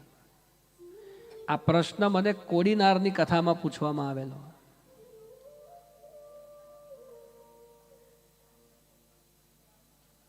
કે મહારાજ, પૃથ્વી અને પૃથ્વીની ઉપર જ સમુદ્ર છે, પૃથ્વીની અંદર જ સમુદ્ર છે.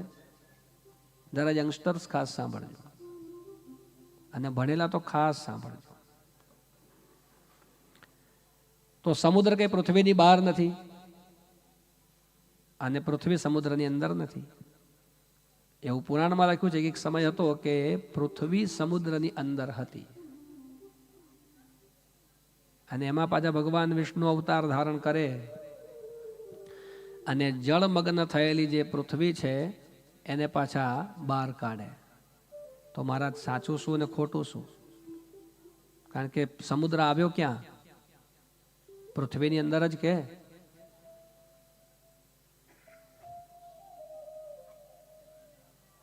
અને મને જેને પ્રશ્ન પૂછ્યો હતો ને એ પણ દિગ્ગજ માણસ.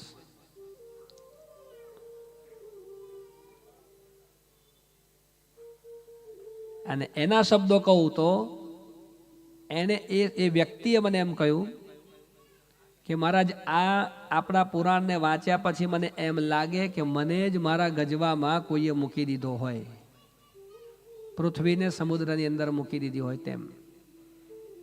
આ પ્રશ્ન લઈને હું બહુ ફર્યો અને આખરે જવાબ નાસાએ આપ્યો છે. નાસાએ ટ્વીટ કર્યું છે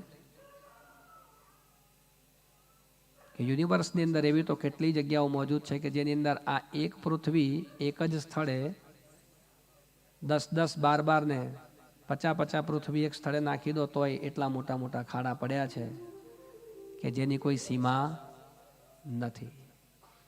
હવે આવું તો નાસાએ હમણાં સિદ્ધ કર્યું, પણ આપણા વરાહ પુરાણની અંદર આની આખી જ વાત લખેલી છે. એટલે જ્યાં વૈજ્ઞાનિકોને પણ પ્રશ્ન એનો ઉત્તર નથી મળતો ત્યારે આપણા વેદોને પૂછવામાં આવે છે અને વેદોમાંથી એને ઉત્તર મળે છે. આ પુરાણોની રચના કોણે કરી છે? તો મહર્ષિ વેદવ્યાસે કરી છે. મહર્ષિ વેદવ્યાસે આ પુરાણોની રચના એમનેમ નથી કરી. અને પુરાણની સંખ્યા 18 જ કેમ, 19 કેમ નહીં, 21 કેમ નહીં, 11 કેમ નહીં, 7 કેમ નહીં? 5 તત્વો છે, 5 તત્વની 5 સંખ્યા કેમ નહીં, 18 જ કેમ?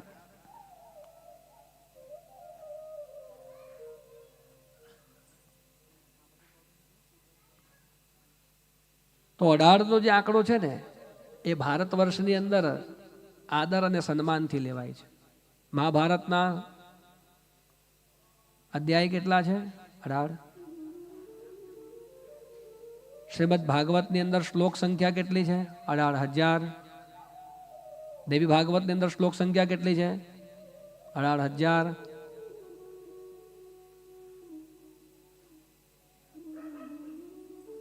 એનાથી ઉપર વાત કરું તો ભટ્ટ વલ્લભે કહ્યું, ષડ ઋતુ, ષડ રસ, 12 માસ પ્રતિબંધેમાં, અંધકાર ઓજાસ અનુક્રમ અનુસંધેમાં. તો ષડરસ અને 12 માસ ટોટલ 18. સાંખ્યની પરિભાષામાં વાત કરું તો 25 તત્વનું આ શરીર છે. પણ એ 25 તત્વોમાંથી મહત્તત્વ ક્ષુધા મહત્તત્વાદિ 7 તત્વોને બાદ કરીએ તો તત્વ વધે 18. તો સાંખ્યની પરિભાષામાં પણ 18 નો આંકડો શુભ છે.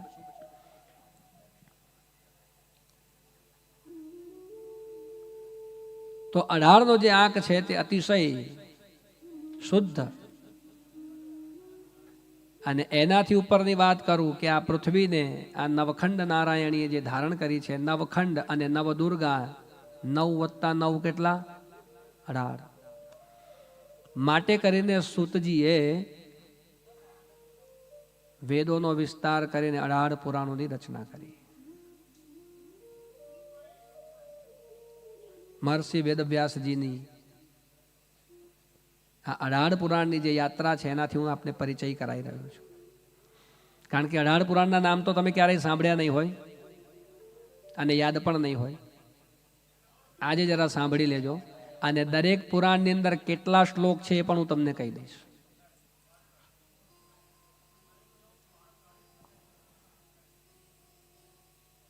તો એવા જે વ્યાસજી આટલી મોટી રચના કરે છે, વ્યાસજીની ઉત્પત્તિ વિશે થોડી આપણને જાણકારી પણ હોવી જોઈએ.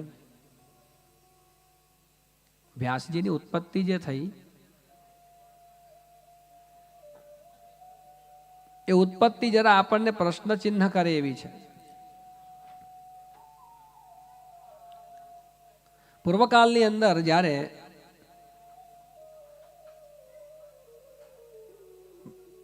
પરાશરજી તીર્થયાત્રામાં હતા ને, ત્યારે તીર્થયાત્રામાંથી પર્યટન કરતા કરતા તે ક્યાં પહોંચ્યા? યમુનાના કિનારે પહોંચ્યા છે. યમુનાના કિનારે ગયા અને તે યમુનાને પાર કરવા માટે એક માછીમાર ત્યાં ભોજન લઈ રહ્યો છે અને કહ્યું કે ભાઈ તું જરા તારી નાવડીમાં મને બેસાડીને જરા યમુના નદીને પાર કરાવી દે. એટલે જે માછીમાર છે તે ભોજન કરતો હતો એટલે એને પોતાની દીકરીને આજ્ઞા કરી કે તમે આ દિવ્ય પુરુષને યમુના પાર કરાવો.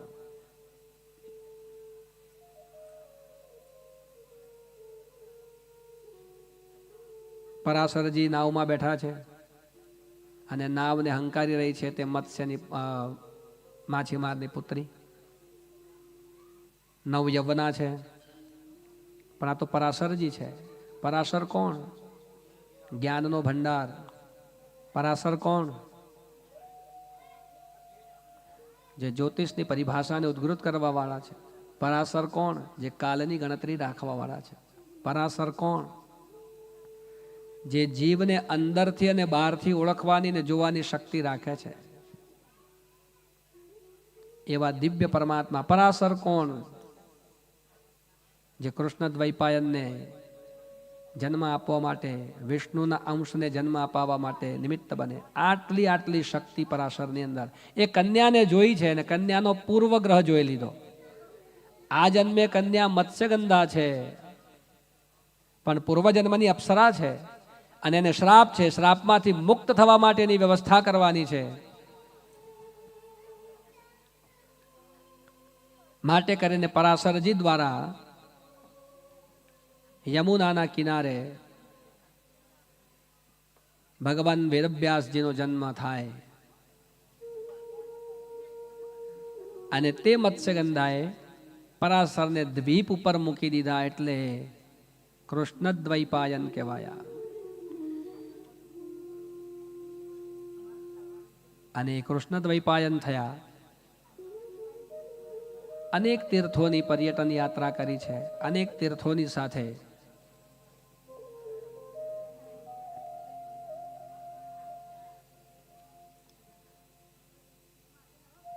અનેક સત્પુરોના સંસર્ગમાં આવ્યા અને પુરાણ સાહિત્યની સાથે વેદોને પણ જેમણે સુદ્રઢ બનાવ્યા. પૈલ આદિ એમના જે શિષ્યો છે એ શિષ્યોને શાખાબદ્ધ વેદનું જ્ઞાન કરાવ્યું અને પછી એમ લાગ્યું કે આ પૃથ્વીની અંદર હજુ કંઈક ઘટે છે. આ પૃથ્વીની અંદર હજુ કંઈક ધર્મ કાર્ય કરવા માટેનું સાધન જોઈએ, હજુ આ પૃથ્વીની અંદર પૃથ્વીના જીવોના કલ્યાણ માટેનું કોઈ સરળ સાધન જોઈએ. એટલે ચારેય વેદોમાંથી ફરી પાછું તેમણે સંશોધન કરી અને વેદોનો વિસ્તાર કરીને 18 પુરાણ બનાવ્યા. તો પુરાણ કહેવાય કોને? પુરાણ કોને કહી શકાય? તો પુરાણની પરિભાષા એ છે સર્ગશ્ચ પ્રતિસર્ગશ્ચ વંશો મન્વંતરાણી ચ વંશાનુચરિતમ ચૈવ પુરાણમ પંચલક્ષણમ. 5 લક્ષણ જેમાં આવતા હોય તેને જ પુરાણ કહેવાય. બાકી બધા ઉપપુરાણ છે. પુરાણામ પંચલક્ષણ, 5 લક્ષણયુક્ત પુરાણ છે. કયા 5 લક્ષણ પુરાણમાં હોવા જોઈએ? તો સૌથી પહેલા કહ્યું સર્ગશ્ચ. સર્ગ શબ્દનો અર્થ છે, સર્ગ શબ્દનો અર્થ છે નિર્માણ. સર્ગશ્ચ પ્રતિસર્ગશ્ચ. પ્રતિસર્ગ શબ્દનો અર્થ એ છે કે નિર્માણ થયેલી કોઈ પણ વસ્તુનો અંત તો ક્યારે ને ક્યારેક આવશે ને આવશે જ. તો એના પુનઃનિર્માણ માટેની જે વ્યવસ્થા બતાવવામાં આવે તેનું નામ છે પ્રતિસર્ગશ્ચ. વંશો મન્વંતરાણી ચ. આ પૃથ્વીની ઉપર કયો વંશ ક્યારથી ચાલે છે એનો પણ આની અંદર ઉલ્લેખ છે. આ પુરાણની લાક્ષણિકતા બતાવું છું. વંશો મન્વંતરાણી ચ. આ પૃથ્વીને કોણ ચલાવે છે? તો કે મન્વંતર આદિ રાજાઓ જે ચલાવી રહ્યા છે, અને કયો મન્વંતર અત્યારે વિદ્યમાન છે તે પણ આપણને ખબર નથી. તો આટલા 5 લક્ષણો જેની અંદર વિદ્યમાન છે એને પુરાણ કહેવાય. તો વ્યાસજીની અંદર આ શક્તિ ક્યાંથી આવી? પુરાણને ઉત્પન્ન કરવાની શક્તિ વ્યાસજી લાવ્યા ક્યાંથી? જો આપણા ધર્મશાસ્ત્રમાં દરેક વસ્તુનો નિચોડ આપેલો છે. આપણા ધર્મશાસ્ત્રોની અંદર, આપણા ગ્રંથોની અંદર દરેક વસ્તુનો જવાબ આપેલો છે. કારણ કે કોઈ વસ્તુ એમનેમ પ્રાપ્ત થતી નથી, ચાહે સિદ્ધિ હોય, જ્ઞાન હોય કે વિજ્ઞાન હોય. એને મેળવવા માટે કોઈ એક નિરાધાર, કોઈ એક ચોક્કસ તત્વની જરૂર પડે. તો સૌથી પહેલા આ જે જ્ઞાન છે ને, જ્ઞાનને લઈને બ્રહ્માજી બેઠા છે. બ્રહ્માજીના માનસ પુત્રમાંથી વશિષ્ઠની ઉત્પત્તિ થાય. વશિષ્ઠજીને આ જ્ઞાન બ્રહ્માએ સોંપેલું છે. વશિષ્ઠજીએ શક્તિને સોંપ્યું, શક્તિએ પરાશરને સોંપ્યું છે. પરાશર કોણ? જેની હમણાં આપણે ચર્ચા કરી, યમુના નદીને પાર કરવા માટેની જે મત્સ્યગંધા.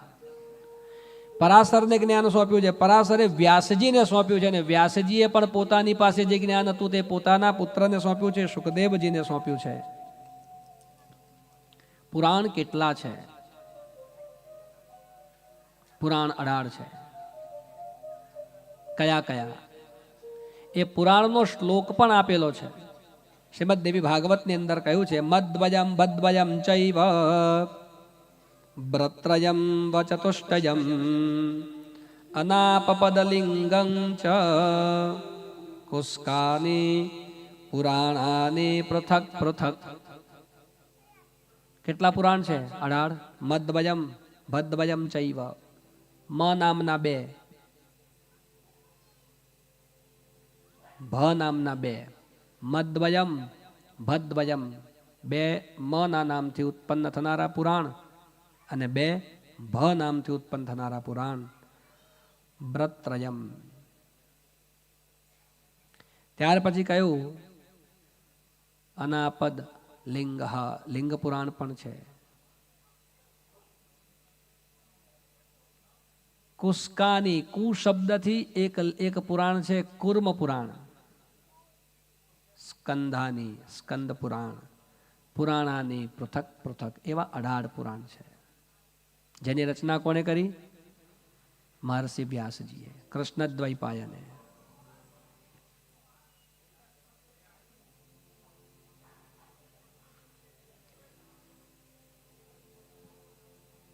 તો આ 18 પુરાણોની રચના અને 18 પુરાણોના નામને આજે આપણે શ્રવણ કરીએ.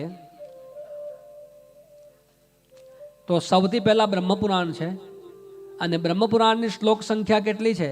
તો બ્રહ્મપુરાણની શ્લોક સંખ્યા છે 10,000. ત્યાર પછી બીજા ક્રમની અંદર પદ્મપુરાણ આવે છે. પદ્મપુરાણની શ્લોક સંખ્યા છે 55,000. વિષ્ણુ પુરાણની શ્લોક સંખ્યા છે 23,000. ત્યાર પછી શિવપુરાણ, જેને આપણે શિવ કથા કહીએ છીએ. શિવપુરાણની જે રચના કરી છે એ 24,000 શ્લોકથી કરી છે. ઘણી વખત આપણે સાંભળેલું શ્રીમદ ભાગવત પુરાણ છે. એ શ્રીમદ ભાગવત પુરાણ છે એના શ્લોકની સંખ્યા કેટલી છે હમણાં જ કહ્યું, પણ મારા ચા વેચાતી હતી તે વખતે, અને તમે તો કહો એટલે અમારે સાંભળવાનું. અને કદાચ સાંભળીએ તો એવું જરૂરી કે અમારે યાદ રાખવાનું. શ્રીમદ ભાગવતની શ્લોક સંખ્યા છે 18,000. ભાગવતના પછી તરત જ નારદ પુરાણ આવે, અને નારદ પુરાણની શ્લોક સંખ્યા છે 25,000. નારદ પુરાણ પછી અગ્નિ પુરાણની વ્યવસ્થા બતાવી. અગ્નિ પુરાણની અંદર 15,400 શ્લોક વિદ્યમાન છે. ત્યાર પછી ભવિષ્ય પુરાણ છે. ભવિષ્ય પુરાણની અંદર 14,500 શ્લોકો વિદ્યમાન છે. બ્રહ્મ વૈવર્તક પુરાણ છે. એ બ્રહ્મ વૈવર્તક પુરાણની અંદર 18,000 શ્લોકો રહેલા છે. લિંગ પુરાણ જે છે, લિંગ પુરાણની અંદર 11 સહસ્ત્ર એટલે કે 11,000 શ્લોક રહેલા છે. ત્યાર પછી જે જળમગ્ન પૃથ્વી હતી ને તેને બહાર લઈ આવ્યા તે વરાહજી, તેનું વરાહ પુરાણ છે. એ વરાહ પુરાણની અંદર 24,000 શ્લોક છે. સ્કંદ પુરાણ, આ પુરાણના વિશે તો જેટલું બોલીએ એટલું ઓછું પડે છે, કારણ કે એ પુરાણને ને ખંભાતને સીધો સંબંધ છે. સ્કંદ પુરાણના કુમારિકા ખંડ અને માહેશ્વર ખંડની અંદર આપણું જે સ્તંભ તીર્થ ખંભાત છે એના ભર પેટ વખાણ કરવામાં આવ્યા છે. તો એવા સ્કંદ પુરાણની અંદર 81,000 શ્લોક છે. કેટલા? 81,000. વામન પુરાણની અંદર 10,000, કુર્મ પુરાણની અંદર 10,000, મત્સ્ય પુરાણની અંદર 14,000, ગરુડ પુરાણની અંદર 19,000. આ ગરુડ પુરાણનો પણ મહિમા બહુ મોટો છે. હા, આપણે ઇંગ્લિશમાં કહીએ છીએ ને કોઈને ગો ટુ હેલ. હવે એવું પૂછીએ કે હેલ શબ્દનો અર્થ શું છે? યસ, ગો ટુ હેલ. કોઈ એવું નથી કહેતા ગો ટુ હેવન. હેવન કે તો સારું, કારણ કે સ્વર્ગ છે. તો સ્વર્ગ અને નર્ક એની જે વ્યવસ્થા છે એની તમામ માહિતી ગરુડ પુરાણની અંદર. આપણા ઋષિ મુનિઓની વ્યવસ્થા તો તમે જુઓ. તમારે કોઈ ભગવાનની કોઈ પણ ભગવાનનો પ્રશ્ન ઉભા, શંકરનો, ભગવતીનો, માતાજીનો, કૃષ્ણનો, તો એના માટે આખા પુરાણો મૂકેલા છે. તમારે કોઈને પૂછવાની જરૂર નથી, તમારે એને વાંચવાના છે અને સમજવાના છે.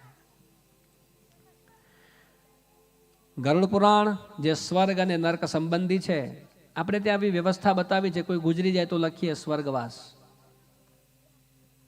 કદાચ ભાગવત સપ્તાહ જેને સાંભળી હશે એને ખબર હોવી જોઈએ, પણ મહારાજ અમે સાંભળતા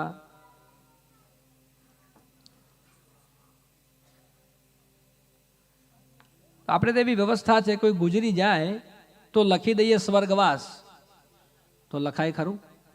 કારણ કે આપણને ખબર છે કે દાદાનો આત્મા ક્યાં ગયો, બાનો આત્મા ક્યાં ગયો, તો લખાય? કેમ લખો છો? તો મારા જે પરંપરા જેવું છે, દાદાનો ફોટો કાઢ્યો તેમાં લખેલું તો સ્વર્ગવાસ, એટલે બા ગુજરી ગયા તો અમે લખ્યું સ્વર્ગવાસ. કારણ કે જ્યારે બે જતા હતા જોડે જ જતા હતા, પણ લઈ તો ગયા જ નહીં.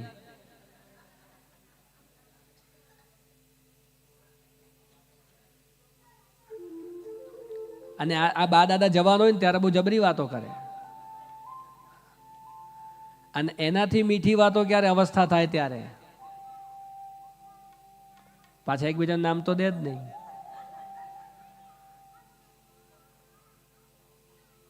ઘરમાં જે છોકરો કે છોકરી એના નામથી બોલાવે, અને દાદાનું 2 કિલો વજન વધતું જાય જ્યારે બોલાવે ત્યારે. એટલું સારું લાગે. અને દાદાના ટાંટિયા જો આગા પાછા થયા અને વૃદ્ધાવસ્થા આવી અને જો સેવા કરવાની થઈ તો 2-5 દાડા 10 દાડા 15 દાડા તો એવા એવા તેલ લાવે, નીલગીરીનું લાવે ને સરસિયાનું લાવે અને જો આ બધું લાંબુ ચાલ્યું મહારાજ 2-3 મહિના 6 મહિના પછી દાદાના જન્માક્ષર હોતે કેટલું બધું તમને એડવાન્સ ખબર પડે છે.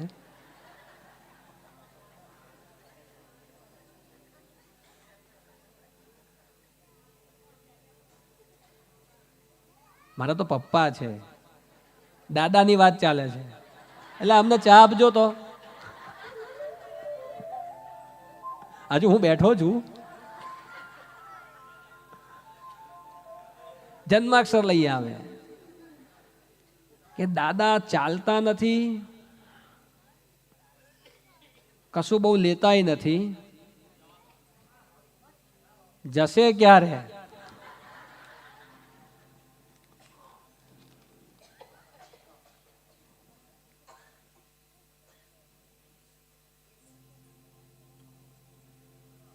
ડોહો વિચાર કરે પડ્યા કે હારું જેના માટે દેવું કરીને આ હોનાના સેટ ને બધું વસાયું હતું એ તો ઠારી દેવા ફરે છે. એમ કરતા કરતા બિચારા ડોહા બહુ જીદ ના કરે કારણ કે ગભરાઈ ગયેલા આખી જિંદગીથી અને ખાલી આંખો જ બતાવે. કોક ઘેર આવ્યું હોય અને દાદાથી એવું કહેવાય જાય કે જમીન જજો તો એટલી મોટી મોટી આંખો બતાવે કે દાદા બી જાય. 2 દાડા દાદાથી ના ખવાય. મહેમાન તો ઊભા જ ના રહે આંખો જોઈને.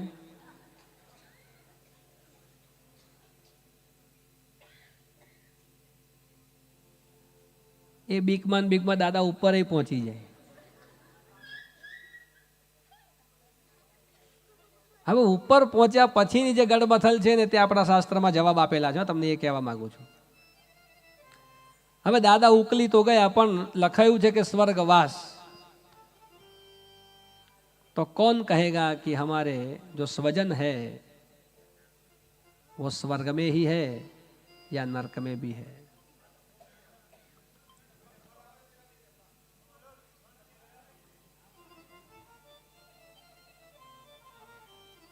તો એના માટે તમારે પુરાણ વાંચવાનું છે. કયું?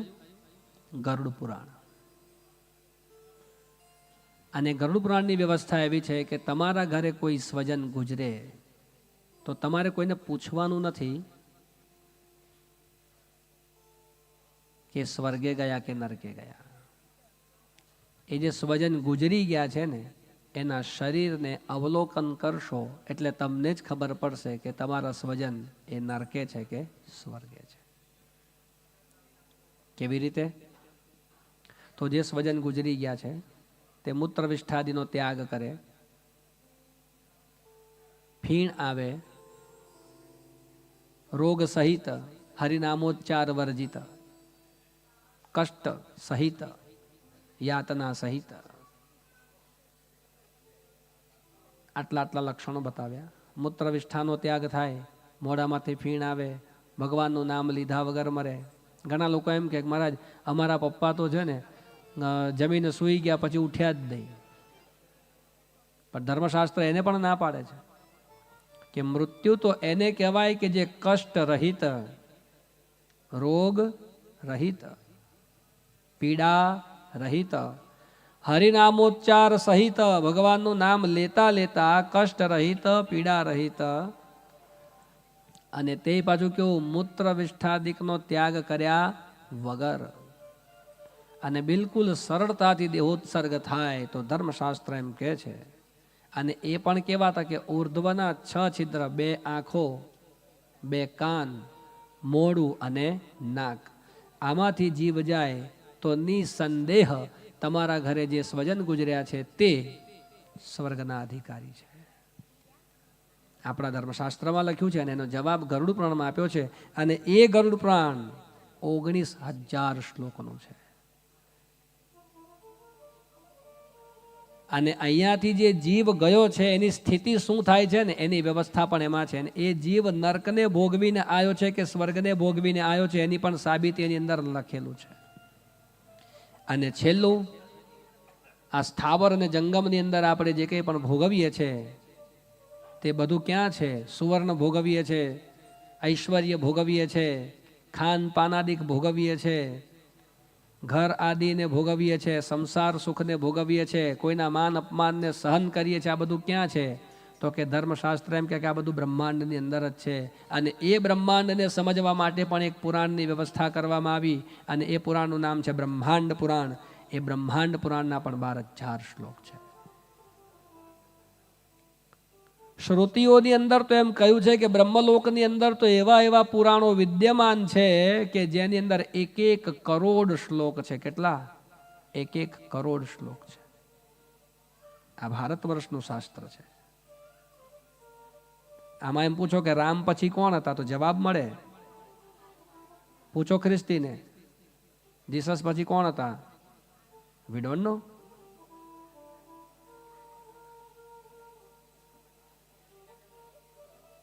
આવો ભારત વર્ષની અંદર રામના બાપ અને રામના દાદા સુધીના નામ પડ્યા છે. અને રામના દાદાઓના દાદા પહેલા પણ કોણ રાજ્ય કરતા હતા તેના નામ પડ્યા છે. તો એ બ્રહ્માંડને સમજવા માટે પણ બ્રહ્માંડ પુરાણની રચના કર્યા પછી પણ વ્યાસજીને હજુ એમ લાગ્યું કે કંઈક હજુ બાકી છે. અને 1,00,000 શ્લોકનું મહાભારત રચે. કેટલા શ્લોક? 1,00,000 શ્લોક. અને એની અંદર પાછું બીટ મારીને લખ્યું યન ન ભારતે તન ન ભારતે. મારા મહાભારતમાં લખેલું જે હશે એ જ ભારતમાં હશે અને મારા ભારતમાં જે લખેલું હશે તે મારા મહાભારતમાં હશે. યન ન ભારતે તન ન ભારતે. આટલું કાર્ય કર્યા પછી વ્યાસજીએ શાંતિ લીધી. કેમ? તો કે ભારત વર્ષની અંદર જે કોઈ પણ જીવ આવે એના સંશયનું છેદન થવું જોઈએ એટલે થવું જ જોઈએ. બોલીએ શ્રી વ્યાસ નારાયણ ભગવાન કી જય. સદગુરુ દેવ કી જય. આટલા ભગીરથ કાર્ય કર્યા છે એટલે આજે ઇતિહાસ એમને યાદ કરે છે. મા જગદંબાના દેવી ભાગવત શ્રવણ કથાની અંદર બીજા દિવસને આજની કથાને આપણે વિરામ આપીએ. આવતીકાલે બરોબર 9 વાગે ફરી પાછા આપણે અહીંયા ભેગા થઈશું. આવતીકાલે દુર્ગા પ્રાગટ્ય છે. મા મહાકાળીનું ચરિત્ર આપણને જોવા પણ મળશે અને ખૂબ દિવ્ય પ્રસંગ આવતીકાલે આપણે લેવો છે. 2 મિનિટ નામસ્મરણ કરી અને પછી આજની કથાને વિરામ આપીશું. બોલીએ શ્રી જગદંબે માત કી જય.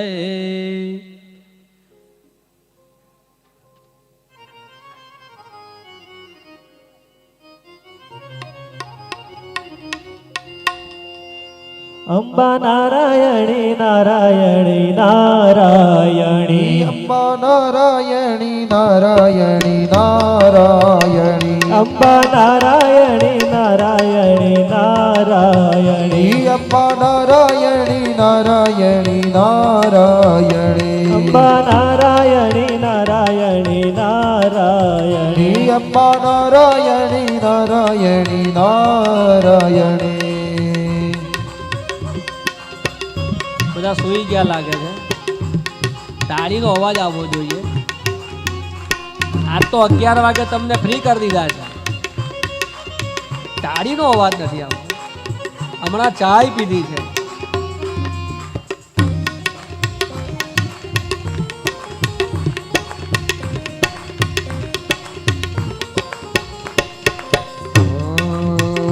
અંબા નારાયણી નારાયણી નારાયણી. અંબા નારાયણી નારાયણી નારાયણી. અંબા નારાયણી નારાયણી નારાયણી. અંબા નારાયણી નારાયણી નારાયણી. બહુચર પીડે ધારી વીણધારી વીણધારી રે ઓ બહુચર બિરધારી બિરધારી બિરધારી હે બહુચર વીણધારી વીણધારી વીણધારી ઓ બહુચર બિરધારી બિરધારી બિરધારી હે અંબા નારાયણી નારાયણી નારાયણી અંબા નારાયણી નારાયણી નારાયણી અંબા નારાયણી અંબા નારાયણી અંબા નારાયણી અંબા નારાયણી અંબા નારાયણી અંબા નારાયણી અંબા નારાયણી અંબા નારાયણી